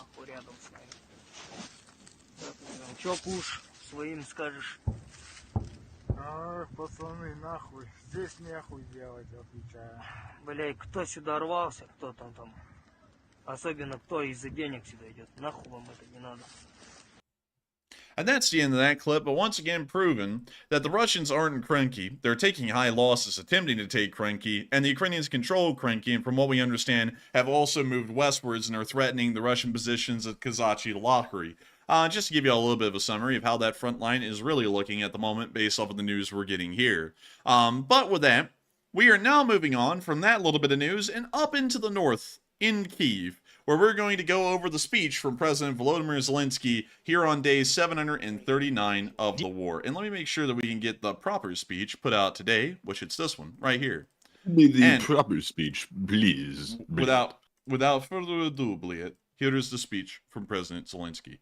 Speech! Дорогі українці, українки, і сьогодні увесь день тривала рятувальна робота в Одесі на місці влучання шахеда в будинок. Діставали тіла дітей з-під завалів. Станом на цей час відомо про 12 загиблих. З них 5 дітей. Мої співчуття рідним та близьким. 5 людей вдалося врятувати. На місці працювали і ДСНС України, і поліція, психологи, працівники комунальних служб. Я вдячний усім людям, які допомагали. Сьогодні ж російські вбивці вдарили по місту Курахове на Донеччині керованою авіабомбою, яка влучила просто у дах одного з будинків, без якоїсь іншої мети, окрім терору. Щонайменше 16 людей поранені, кожному надається необхідна допомога. І це лише 2 таких удари. Загалом, від початку лише одного цього тижня російські терористи вже використали майже 400 керованих авіабомб, більше 50 шахедів, більше 40 ракет. Жодна держава в Європі не змогла би наодинці витримати такий тиск, таке зло. І саме тому важливо, щоб ми зараз усі були разом. Кожен, хто цінує життя і хто не хоче, щоб цей терор прийшов додому до інших народів. Потрібно реагувати на дії Росії усім лідерам, усім міжнародним організаціям і реагувати жорстко. Не хоче Путін ніякого миру, він хоче тільки війни і смерті. Йому все одно кого вбивати. Головна ціль – знищувати. Спочатку Україну і українців, а потім вас, шановні партнери. Тому це питання виживання і не лише України, щоб світ реагував на російське зло і тиснув, бив у відповідь. Нам вдалося тільки за цей тиждень збити 7 російських військових літаків, саме тих, які скидають ці бомби і вбивають. Від початку лютого Росія втратила 15 військових літаків. Це правильна динаміка їхніх втрат. І чим більше буде наших можливостей збивати російську авіацію, чим далі на нашій окупованій території ми будемо знищувати російську логістику, тим більше українських життів буде врятовано. Ця війна повинна стати безнадійною саме для Росії, саме для терористів. І вони повинні максимально відчути, що є сила, яка знищує тих, хто хоче знищувати життя. Ми здатні це забезпечити. Кожен з партнерів знає, що необхідно. Головне – політична воля, щоб все реалізувати, щоб дати саме такий рівень постачання, який допоможе. Якщо цього не буде, це стане однією з найбільших ганебних сторінок історії. Якщо Америка чи Європа програють іранським шахедам чи російським винищувачам, не варто заохочувати російське зло ані слабкістю рішень, ані затримками в постачанні чи нерішучістю. Наші спільні успіхи мають бути відчутними усіх в світі, хто цінує життя. Ми пройшли зиму, ми зберегли енергетику, не допустили блекаутів, енерготерор Росії не спрацював. Ми продовжуємо відновлювати безпеку на морі, і наш морський експорт працює. Ми можемо збивати більше російської військової авіації та знищувати ще більше російської логістики на нашій окупованій території. Питання лише у відповідній зброї, яка є у партнерів і може бути передана Україні. Попри значний дефіцит артилерії, наші героїчні воїни стримують штурми, захищають позиції. Це надзвичайно складно, це втрати, це біль. Ми чекаємо постачання, яке життєво необхідне, чекаємо, зокрема, американського рішення, і підтримка дійсно потрібна. Потрібно знайти нарешті рішення і щодо ситуації, зокрема на польському кордоні, яка вже давно вийшла за межі і економіки, і моралі. Просто неможливо пояснювати, як складнощі країни, що стікає кров'ю, можна використовувати у внутрішній політичній боротьбі. Втім, ми пройдемо і це. Я впевнений, що Україна здатна вистояти, досягне своїх цілей і переможе російський терор. Разом ми здатні це забезпечити. Слава усім, хто б'ється та працює заради життя. Слава усім, хто з Україною. Слава Україні! And Slava. And with that is the end of the speech from President Volodymyr Zelensky. But I'm going to surprise y'all tonight with something that Matthew doesn't even know about. It is something that I've been working on in the background for a while, and I was going to introduce to y'all, although I've told y'all we're not going to have any guests on the show. We have a special guest just for y'all tonight, and I've actually had them on standby the entire night so far to bring them on in this question segment to thank y'all all for raising a whopping $4,855 for Razom for Ukraine. I bet we got a guest? I didn't even hear about it. We have a guest, Matthew, a very special guest. Do you even have an idea of who it could be? I really don't know at this point. Who could our guest be? Well, it is introducing none other than the Marmot. Oh, hello there. Hello there. Hey, this what is the you best guest not we've ever had. Better than any guest we've ever had before. I'm telling you what. Hello there. This is the best guest ever. Hello, Marmot. How are you doing? Oh, hello there. How are you doing, Governor? I'm doing well, Marmot. I'm doing incredibly well. I got something he can say. Zoom back in on him real quick. Oi, bruv. Would you care to put in a $5 to the fundraiser to get us up to $5,000? That would be swell.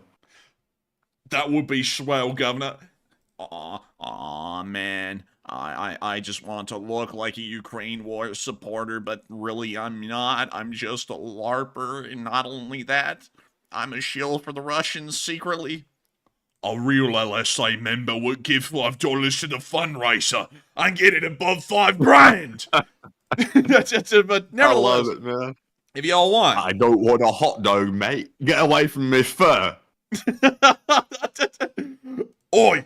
What you doing to my tail, Governor? You turned it into a damn hot dog. You turned it into a fluffy hot dog, you bastard. Oh man. But hey, if y'all want, I just, no pressure, nothing, because we already called a general order tonight. But the fundraiser is at $4,860, meaning that we are $140 away from the fundraiser goal. So if y'all want, could help to get it up to $5,000, because I know this without a doubt. After we've blown y'all's eardrums out right there, we could hit 5,000 pretty easily. And Kitten Tiari said these guys need help. Oh, some that needs help. We do need help. Yeah, we do need help. We actually do, Kitten. Kitten, you're absolutely on That's the the nail. realest thing I've heard all night. Man, again said these guys need help. Only 4 words, but all of them put together is such a true statement. And then there's another 4 words from Catherine F. that says, this never gets old. The two opposite ends of the spectrum. These guys need help, and this never gets old. But beyond that... And now saw Marcia Tucker say, anyone brand new in here thinks we've gone off the cliff, LOL. And I'm sure they do. I think the other person was new that said that. So, you know, they're thinking we're nuts at this point. We're animating a cartoon character from the 1600s here, a marmot, and we're also speaking to a fly. So this is not going good. Oh man, you know we actually do look crazy when we do crap like this, but that's what makes this channel so much fun. It's a little bit of crazy to run this thing, man. You gotta be a little nuts. You gotta be a little off your rocker to run this thing. But you know something, Matthew, not to toot our own horn or anything, but at least we have the humility that we can act crazy and just accept that. You know, like at least we have the humility, you know, to just do it for the joke. But beyond that, the fundraiser has now gotten up to $4,910. So now we're $90 away from the fundraiser goal. So hopefully, we can make sure to get up to $5,000. Because think about it. Think about raising $5,000 for Razom. That'd be wonderful. Hopefully, they'll respond back to our email soon. But anyways, with that, I hope that does address that well, Governor. Quite well. What's this? What's this? L. It's just a fat L. No, a W, good sir. A W. It's a W, Governor. Aw, man. All of my children will put an L in the chat. Put a W for Dub, Governor. Put a W for Dub, Governor. Come on, England. Fat L and ugly too. Come on, England. Score some freaking goals, Governor. But anyway. Oh, man. But nevertheless, I hope you all enjoyed our special guest tonight. You know, of course, our special guest is a champion. Hey, look, Bob White just got us 5K. Hey, let's go, Bob White. Yay! 5K even, literally, like $5,000 and 0 cents. Truly amazing, and a great way for us to segue our way into thanking everyone who put in support. That was over $50. So Matthew, who all did it? So we got some big, heavy hitters here. Heavy hitters, I'm telling you. A 333 from Hal Rose. We have a 150 from DCC Prime 1. We also have a 100 from BC Skyman, as well as Old Warrior, Bob Y. Bob Y twice, actually. And then we have a 50 from Zuan Tran, Ken Lane, Cliff H, and Say What. And oi, Governor, thank you very much all for the generosity tonight. You've done well for the fund of Razom, and we appreciate you all very much. Even if we were unable to call your name off, we appreciate you all very much. And cheers, good lads. Enforcer, what say you? I said the same thing that Matthew said. Thank you to all of you so much for making these fundraisers possible. We have raised another $5,005 tonight on this fundraiser, and that $5,005 going to Razom for Ukraine does a massive amount to help them in their operations inside of Ukraine. $5,000 in Ukraine can be stretched a very long ways and help out hundreds of people through Razom. And y'all's support tonight will be felt by so many people in Ukraine that the Least Spring Army will once again be living up to its belief and its ability to have a massive impact on this war and to help out people who have been unfortunately afflicted by the horrors of war for the past 2 years. And so thank you to everyone who made this fundraiser possible. And we're now about to be moving on into talking about some of the questions we brought up to y'all during the show, and then also into the questions segment. However, I will say that tonight I feel a little worn. And I hate to say that because usually I'm more energetic than normal, but tonight for some reason I'm just feeling completely spent on energy, so we're probably going to make the question segment maybe 10 to 20 minutes long and then round out tonight's stream. But with that, let's get on into the questions that we asked folks during the show, Matthew. All right, so first up, we asked this question. We said, Ukraine has stabilized Russia's advances in Avdiivka, and what are the odds of Ukraine retaking that territory? 54% said it will take a while before Ukraine retakes it. 23% said Ukraine will retake it very soon, and 12% said Ukraine will not retake that territory. And I'm confident they will retake it over time, but I don't think it's going to be an instant process because the Russians, once they get in that area, they're going to try to hunker down as hard as they can to not lose that little bit of ground they've gained. And it's going to be very difficult to take it back. But I don't think the Russians are going to get much further now that the Ukrainians have stabilized the situation. I think it's going to be pretty much a standstill in that spot. But Enforcer, what say you? I would have to be quite honest. I don't think they're going to be advancing any farther, but I would also have to agree with you. It's going to be very difficult for the Ukrainians to try and fight and push them right back out. So, to be entirely honest, it's probably going to be a stalemate in that area for the foreseeable future, at least in my opinion. But you know, hopefully I'm wrong. Maybe the Ukrainians will be able to push them back. But with that, oh my goodness, that's a very interesting profile picture right there. But anyways, with that, I hope that does address that quite well, at least in my opinion. And with that, we are on to the next one.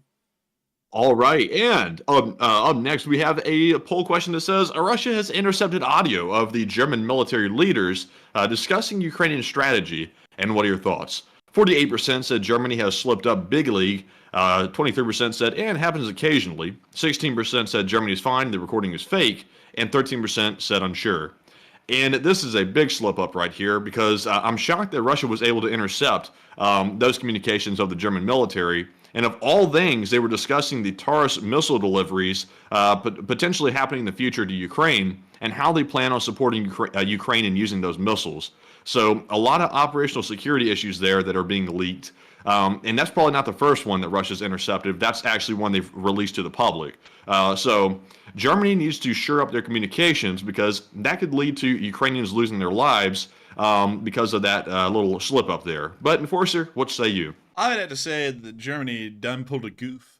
And also, it wasn't like, it wasn't anything that was Russian propagandized, like, the Germans going, on the radio interception. It sounded like a legit conversation. So, going off of that, I would have to say that they probably did slip up.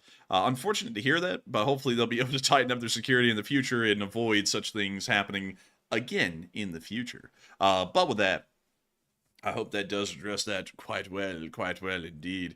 And also, I saw, moving us on right into the live chat segment, Matthew, I saw Dram B say, nah, man, the German tank were a lot better by far in World War II. It wasn't even close, man. And if that was the case, why didn't they win? Like, I'm just saying, if the tanks were better, why didn't they win? Our tanks were better. You know why? Because we actually had working transmissions, and that makes a massive difference. And let's see. Okay, one Tiger tank was documented destroying 9 Shermans in one battle in World War II. Shermans couldn't even penetrate the armor of a Tiger tank. Dran? Do you know what you're talking about, Dran? Do you know what you're talking about? Do you? Really? I'm gonna have to go pull it up. Okay. Tiger 1. Frontal armor. Okay. Alright. So let me go to the frontal armor here. Let me go to the frontal armor, and let me go find it. Because we gotta grab it. We gotta grab this thing. So let's see here. So the Tiger 1 had frontal hull armor that was 100 millimeters thick. And let me see if I can get y'all a picture here of a Tiger. And you know what? That's not good enough. Let me go to Google Images. Here we go. Here's Tiger 131, the only preserved example in the whole world. And for some reason the picture is bad quality. So let me go get this one. They're all bad quality. So we'll get this one. There we go. So that's the frontal armor right there that they're talking about. Is this non-angled frontal upper glacis of the Tiger that has about 100 millimeters of armor on it. Now, let's go, and well, better yet, we actually have a frontal armor chart right here telling us the thickness of the armor in different places. But the front of the tank largely was 100 millimeters. Anything that was front-facing was about 100 millimeters. Now we need to go get the 75 millimeter M3, which was the main gun of the Sherman, and we need to go get the penetration values of the gun. So, we can see right here, and let me show you all this. Here it is. There's an M3 75mm gun that is being removed from a Sherman and replaced. But let me go down and get you all the armor penetration values on this gun. So we can see right here that the 75mm L40, which is the M3 or the M6, at 100 meters or anywhere within 750 meters, has an armor penetration value over 90 millimeters. This is a little important. Because when you're talking about this shell being able to penetrate at 750 meters, which back during that time would have been the average engagement distance in between two tanks, it's able to hit 90 millimeters through 90 millimeters of armor. That means that while the shell will not go entirely through any of the frontal glacis on the Tiger 1, it'll create a decent amount of what's called spalling, which is where the inner part of that armor plate gets deformed so severely from the hit that it ends up becoming a massive piece of shrapnel in its own right. It ends up flinging a literal field of shrapnel throughout the inside of the Tiger. There's also first-hand accounts and documents that these Tiger 1s weren't really actually made to the kind of standards that a lot of people thought they were in the modern day. It was actually quite common for a Sherman's 75mm short-barreled gun, the M3, to hit the front glacis of the Tiger, and the sheer force of the shell hitting the glacis would knock the welds clean off of the Tiger, and the front glacis would literally just plop right off and fall off. So there's a lot of documentation out there to show that this thing isn't really exactly the best thing that you could imagine out there on the field, and not just in the armor, but also in its transmission, because there's a lot to be said about a tank that can actually start and move out of its repair bay or its fob, if you want to call it that. And the fact that very little Tiger 1s were able to roll out of their fob or really be usable past around 150 miles because the transmission would get worn down so quickly, that says that that is a terrible tank. On top of that, German tanks were also known to have heavily underpowered engines, and the Tiger 1 was, of course, one of those tanks. There are a lot of accounts inside of the German army of tanks like the Tiger 1 trying to take a slight incline of 10 degrees or greater, and the engine ends up exploding, literally just blows up like a bomb in the back of the Tiger, because it just can't handle the strain that the engine's being put under. So not to go over a massive rabbit hole just on, all German tanks, we're just going to talk about the Tiger alone. The Tiger wasn't that great. Also, there's an armor penetration test right there showing you how badly a Tiger 1 could end up getting hit. And I would suppose that these are probably 90mm hits down here at the bottom, and those are probably 75mm hits up here at the top. But most of those look like they went either so far into the armor they caused a massive amount of spalling, or they went clean through, one or the other. But moving on from that, another good example, and let me go see if I can find this, because, I'm a big believer in the Allies were actually way better off in the war than the Germans ever were, or otherwise we would have never won. Let me go and get this video of the Cologne tank duel. So let's see here if I can get you all this clip. And I can. Check this out. So, what I'm about to show y'all here is a little duel that happened. Can you see this, Matthew? I can. This is a duel that happened in Cologne, in Germany, in between an M26 Pershing, which were actually in the war in the later part of World War II, and one of Germany's finest tanks, the Panther, which was a medium tank. So check this out. But you see right here that this Sherman has been hit. This guy actually lost a part of his leg. And here comes the Pershing. Because I will tell y'all something, the lesson that you can always get is that the Allies mean business. And we can see that they've whipped out the big boy. This thing has a 90mm gun on it, though, so, it's not a Sherman 73mm gun. But you're about to see this thing go hog on a Panther, and it once again shows that German tanks aren't the best and invincible in the world. This is a medium tank on medium tank battle. It's a par-to-par battle in between the two sides, and the Pershing will end up winning without a doubt. I've never seen footage like this before, ever. This is pretty good. Really? Yeah, this is pretty up close. Like, I'm not even on the History Channel, I've seen footage like this. Oh yeah, I mean, dude, in history, in college, there was an unbelievable amount of footage that we had to watch like this that was actually taken from the war, and also other wars around the world. But there's our Pershing. The Panther is down the street, and look at this. This is actually really cool. This is a little Kubel wagon right here that's trying to flee, and it's got a couple of Germans in it, and the M26 Pershing is actually hosing it down with a coaxial gun inside of the turret. You can see that right there. We see it roll over a picture of Hitler. Pretty funny. Yeah. And now we can see the Pershing continuing to provide support to the infantry, but here's the clip that matters right here. That's their Panther tank that is supposed to be invincible and perfect, according to what we've heard in the chat. And here it is, about to eat a 90mm armor-piercing shell from the Pershing and get knocked down in the first shot. The Pershing then fired, I think, an additional 4 shots into the Panther to completely destroy it. When you see the Panther crew already running from the Panther, and when you see the Pershing dumping more shots into the side, when you see the first entry right there, this is right below the turret, right on the turret basket in the driver's compartment, probably knocking out a couple of the crew members. The second shot here was placed right into the turret, right into the turret basket, and went clean through the side armor. And then when you see the cameraman panning up to the Cologne Cathedral, just to remind us all that the video is being filmed in Cologne. We now see them getting a front view of the Pershings firing its machine guns. And now we can see that Pershing crew right here. I don't know why, but this guy right here, for some reason, gives off vibes that he would have a voice like, "Geez, Sarge, we got him good, didn't we?" I don't know why he's making me feel like you talk like that. But we can also see him standing near a trolley car. I'm from Boston. But we can also see, let's see here, that is a jumbo actually moving by.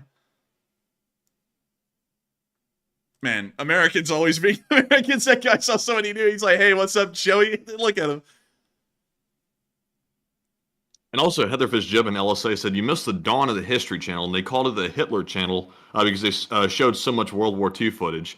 I hadn't heard that, but I do know that channel, AHC, or American History Channel, they show like non-stop World War II, like Hitler documentaries and also footage from Germany. Not quite like that we just saw, but like they basically are the Hitler Channel, like seriously. Well, back in the day, actually, Heather Fitzgibbon, I was alive as a kid during the latter point of that when the History Channel was, honestly, I think it was legit. Well, actually, no. The American History Channel used to be the military channel, and the military channel was unbelievable. It was so cool. They would play old war movies, so you got to see stuff like Guadalcanal, which you never see on television anymore. You got to see a whole bunch of older war movies, and then they also had the series World War II in color, which as a kid was just like the most incredible thing, because you got all this endless colorized war footage from World War II, and also a pretty good overview of major parts of the war. And that was really a good part of what kindled my history interest way early on, was old war movies and also World War II in color, the series that played on the military channel. And then they changed the military channel to the American History Channel, and now it's World War II and Ancient Aliens, which I think that's just, it sucks now, but back in the day, it was truly peak. It was just great. But with that, I hope that does address that quite well. And also, let's see. Also, I hope that does address that quite well about the German tanks. But with that, we are on to the next question.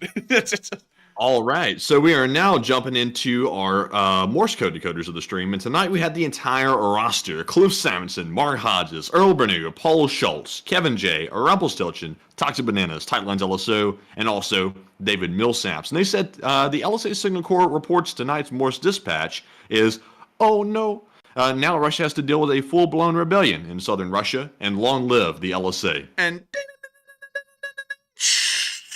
that is the sound of money. Y'all got that dead on the nail. That was the Morse code message of the night. Huge congratulations to all of our Morse code decoders who were here. Y'all are amazing at y'all's abilities to be able to keep that up. And I got to thank y'all once again for just doing that and making it possible for us to hear the Morse code every single night for 739 days. And so with that, I hope that does address that quite well. And also, I see a lot of people in the live chat as we're moving on, continuing to talk about the World War II stuff and the History Channel. And the History Channel really is dumbed down now. I feel like they don't even cover history. There's no point in calling it that because now they just chase ratings. So they might as well just call it the whatever channel and just show whatever they're showing. And let's see. Man, I miss all the old, like, legacy channels on TV. Like, they've really just fallen off so bad because nobody really watches cable anymore, and there's so many other things to watch on streaming services. But, like, even National Geographic, like, is gone now. And then History Channel's been dumbed down, and all the other, like, cable channels just, like, repeat the same shows over and over again that were made, like, 5-10 years ago. Yeah, I know, and it's just... that's a horrendous time for television. I think YouTube has honestly killed television, and especially streaming as well, because streaming allows you to watch whatever you want, whenever you want. And YouTube allows you to find the specified content that you would want to a degree that public television channels would never be able to get to. Like, the kind of detail that we go to here on this show is something that would never be cleared for airing on TV, even for mainstream news companies, because they would say it's too niche and it's not going to draw in a big enough audience for us to justify the time and effort of this company to try and undertake. That's what they would work off of. So YouTube and streaming services, I believe, killed cable. And I don't think cable's ever going to come back. It's going to kind of be at the level that radio's at these days. Radio's pretty okay, but it's not what it used to be back in the glory days before TV and cable network became the mainstream thing. But let's see. You're taking my life say it's the clickbait conspiracy theory channel now on History Channel, and it's true. It's like they're the clickbaiters of like cable television now, like with their shows being so like hyped up and dumbed down. It's never turning out to what it is. They'll get on like Ancient Aliens or something, and they'll say, "We saw a rock with some carvings in the side.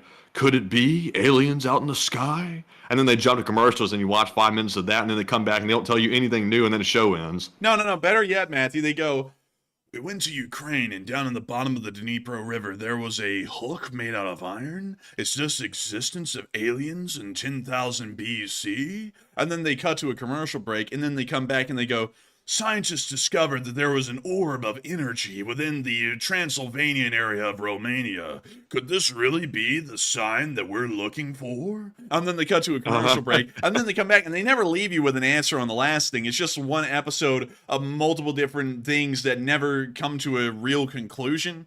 And then also on top of that, there was this terrible episode, this horrendous episode that the History Channel made way back in the day that kind of killed their history documentaries. And it was this is actually a rabbit hole on why History Channel went from being the History Channel to the Pawn Stars and the whatever show, or the Ancient Alien show, is that they did a massive documentary, and it was a huge budget that they gave to this documentary to find out what happened to Amelia Earhart. I don't know if you ever heard the story, Matthew, but they went through this massive deal to figure out what happened to her. They had this crew travel around pretty much the entirety of the southeastern Pacific, everywhere they could, trying to figure out where she went. And then finally, they sat there and said, "Oh my God, she survived. Look, we found a picture from a travel ad. Look, it's her near some Japanese guy in a boat. She left this island. She landed here and just decided to go into obscurity."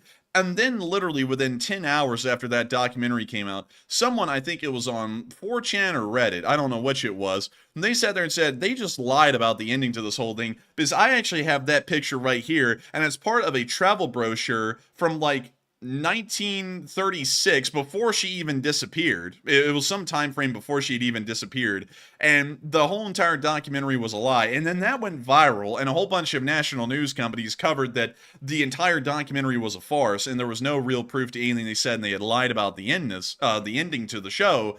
And that killed History Channel's credibility, dropped off a large amount of their viewership, and cut their budget massively, because, you know, the main company that owns History Channel didn't even see any returns anymore on any of these documentaries that History Channel would try and sponsor. So the only things that ended up getting good ratings beyond that point on the History Channel was Pawn Stars and Ancient Aliens, because they had run off their entire history aficionado crowd by pretty much bumbling the Amelia Earhart documentary so badly. So that's why History Channel switched from running history-related content to Pawn Stars and Ancient Aliens, in case if no one's ever heard as to why that shift ever happened in the channel, in that history of the channel.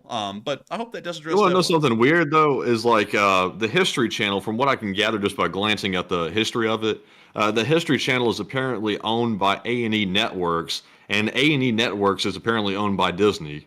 Like, it seems like all the networks on cable are owned like just by a couple of companies at this point. That's probably why they're pumping out the same like cookie cutter shows, because it's their parent companies are all the same.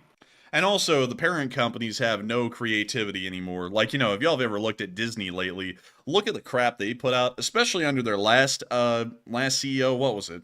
I think it was Bob Iger. It was Bob Iger, and then there was and then there's Chapek. What's that I think other guy? Chapek's the Chapek was the other one. Yeah, the return of Chapek, which was a damn nightmare, and apparently he's still around. But Bob Iger was probably one of the most uninventive CEOs in Disney's history. And it seems like Iger and Chapek have taken Disney back from their golden age. Well, not really their golden age, but kind of like their rebirth or their renaissance, as people have been calling it, and has thrown them back into the dark ages like they were in the 70s. Because they are not doing well at all. The parks are hardly even returning a profit at this point because it's become such a money misering ordeal. It's become so expensive to go to a Disney park that you practically can't anymore. And also on top of that, the stuff you get from Disney now is completely unoriginal, and they're not even competitive anymore against other parks like Universal that really offers so much more of an interesting and fun experience for their guests than Disney. We're not talking about, I want to make sure that I make this quite clear, because I know that Disney, for some reason, I'm not going to go into why, has entered kind of like a political realm these days. And I'm not talking about it on a political realm. I'm talking about it on a business end. They're unimaginative and uncreative these days, especially compared to their competition like Universal. And Universal, as far as the revenue margins are going, is killing it compared to Disney. And Disney is trying to play catch up, and they're poorly playing catch up because they're trying to copy what Universal does, but they do it much more poorly and with much less, I guess you could say, passion or style behind it.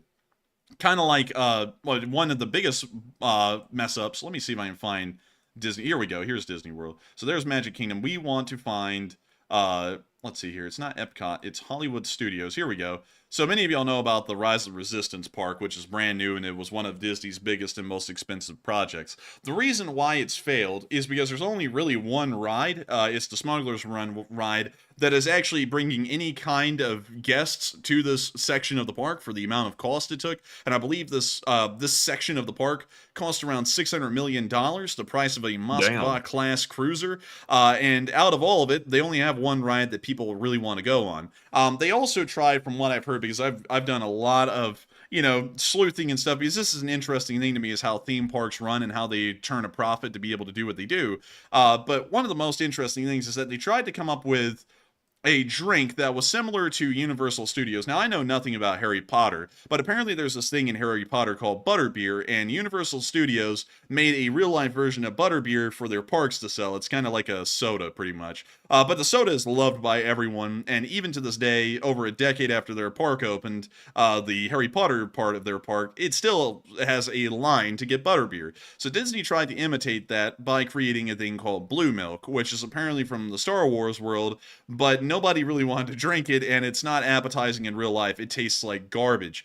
So not even the drink in the section of the park is sellable, and the entire park was pretty much made as this massive cash grab, because also everything within this section of the park costs hundreds of dollars. So unless if you're within, I believe it's the top 8% of Disney guests that are income earners that are able to afford anything within this section of the park, Disney has pretty much cut out the remaining 96% of all of the guests that ever come to Disney from actually making any kind of profit off of them within this section of the park. So that is a terrible man, like model. the whole like business model of Disney is about ripping people off. It's like they sell waters for, I forgot what they sold them for, but it was multiple, like $5 or something like that. Yeah, a water bottle, and everything there was overpriced. The hotels were overpriced. Like, they really take advantage of like people sort of wanting to take their kids there, because everybody knows that kids want to go to Disney, so they end up just gouging the hell out of the parents. Yeah, I mean, it is a pretty tough thing. I mean, it is pretty much a price gouge that even goes on the Magic Kingdom, which is pretty much the base level park that you can get to at Disney. But it's even worse at some of the larger parks, and it seems even more so now that Animal Kingdom, which honestly is my favorite park. Like, I don't know about Matthew, but I really loved Animal Kingdom. I thought it was really cool when we went when I was like 12. Cool. And we loved that Rapids ride. Where is it, Matthew? Which one was it? It's that freaking Kilimanjaro. What, that Everest thing? Yeah, it's somewhere around here. Let's see. It's right here. The Kali River Rapids ride. That one is great. Oh, yeah. I love that ride. But beyond that, where's that Everest ride at? Right here. Right here. Oh yeah, that was like really stretching it for me to get on that one. I did get on it though. I think I was like, what, 13 or 14 years, 12 years old maybe. I can't remember how old we were when we went, but that was scary as hell for me. But these days, I think I'd look at it a little bit different. Man, and like, yeah, I mean, I wouldn't be that scared of it now. I mean, it's not that, it wasn't that bad. It was really bad for us because we were 12, but it wouldn't be that bad now. But beyond that, getting back into talking about Disney, they're just not doing parks right anymore. They have to cut prices, because they're already making massive profit margins, but they're running away anyone who wants to go to Disney because they're uncreative, they're unimaginative, they're not competitive anymore, and any other theme park out there that's currently thriving can do better than them. We're even like nowadays they're even saying that Knott's Berry Farm is doing better than Disney, and that says a lot when a park that you probably have not even heard about is doing better than a Disney theme park can as far as profit margins and return customers are going. And I don't even know why the hell the Ukraine war stream went into a deep dive on the Disney business model for their theme parks, but nevertheless, I hope y'all enjoyed this little TED Talk that I had about why you can't run theme parks certain ways. But moving on into the next one. All right, so our next one goes to Joe Taylor, Enforcer Matt for LSA president. And hey, let's go! Hey! He says, what's holding up all the seized money from sanctions going to fund Ukraine efforts? It's the fact that governments aren't really willing to let it go, because the governments that seize that money, technically that's their money now. So these governments are kind of finding it a little bit hard to, justify sending the money to Ukraine, because now they have it. So with that, I hope that addresses that the best I can. And someone said, Disney, what the hell? I'm out. What the hell's wrong with you? Like, it's just a topic, dude. Just wait for the next one. But anyways, with that, I hope that does address that well. And speaking of which, I think it is time for us to get to our third to last question of the night. All right, and this one goes to Terry Davis, who says, Enforcer, what is the rebel objective in Ingushetia? Is it to start a wider rebellion? And also, where'd they get all the guns?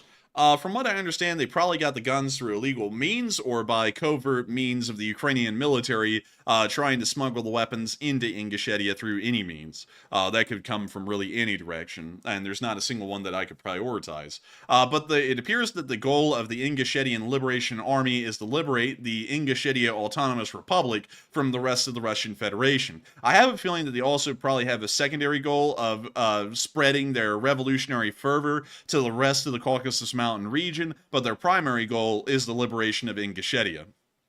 And so with that, I hope that does address that quite well, at least in my opinion. And with that, we are on to the second to last question of the night.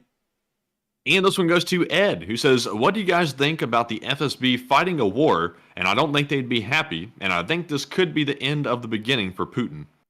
I don't think that the uprising in Ingushetia is going to be the end of Putin. It may be something that certainly contributes to it, but it's going to stay contained within the Caucasus Mountain region, that's for sure. But one thing it certainly will be, if it becomes a major problem, is the end of the Russians inside of Ukraine, because they're probably going to have to divert so much of their time, effort, and resources into that area that they're not going to be able to focus on Ukraine as much as they once hoped they could. Or they'll have to start taking drastic measures within Russia, like mass conscription, to try and deal with both wars at the same time. But a very interesting point that you brought up. And once again, I'm just crystal balling here. I could be wrong. But with that, I hope I was able to address that well. And we are on to the final question of the night. And so, who is the lucky last person who threw in the lucky last question of the night? And that viewer is Disma Sayer, who says, any recent word from Kadyrov, and what's he up to now that his home area is under some unrest? We haven't heard a lot about Kadyrov. Kadyrov has actually gone quiet recently. We don't hear much about him, kind of like it was pre-war. He's probably just sitting around in that presidential palace that they have down here for him, like he's a president. That is so stupid. Like they have a president's palace in an autonomous republic that is inside of Russia. That's so dumb. Anyways, moving on from that, to get back around to answering that, he's not really doing anything. I bet you he's going to start becoming a larger figure within the area now that there's a lot of unrest happening. But for now, things seem to be largely stable for him. It seems like he's really doing nothing, and that means that he's doing probably A-okay. But with that, we have reached the end of tonight's stream. I've got to thank every single one of y'all so much once again for watching tonight. We have been absolutely honored to know that at the peak, there were 6.5 thousand of y'all watching, and 36,000 of y'all that have watched this stream before it's even rounded out right now here on air.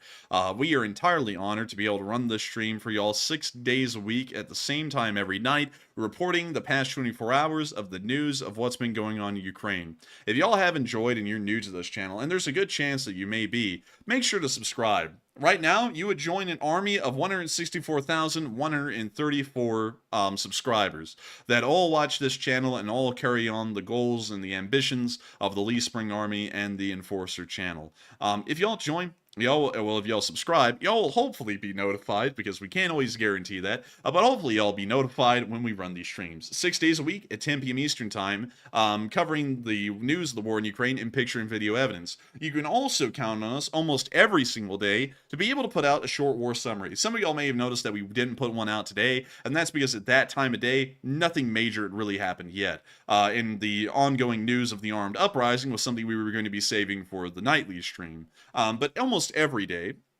7 days a week, realistically, or, at least hopefully, we put out short war news summaries, which are about 10 to 12 minutes long, and give y'all a recap of some of the day's most major events of the war. But nevertheless, I thank you all so much once again for watching, and also raising $5,072 for Razom for Ukraine, which is an unbelievable and absolutely impressive amount.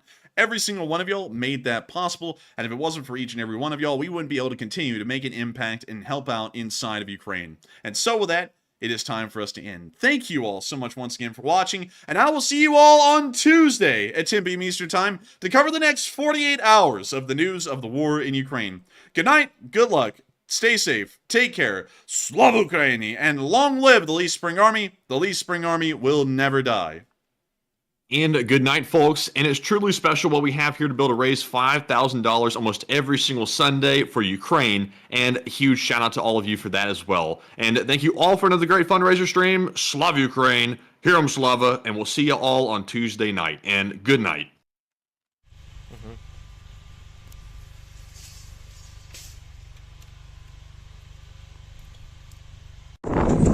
Yes. The Lee Spring Army sends its regards.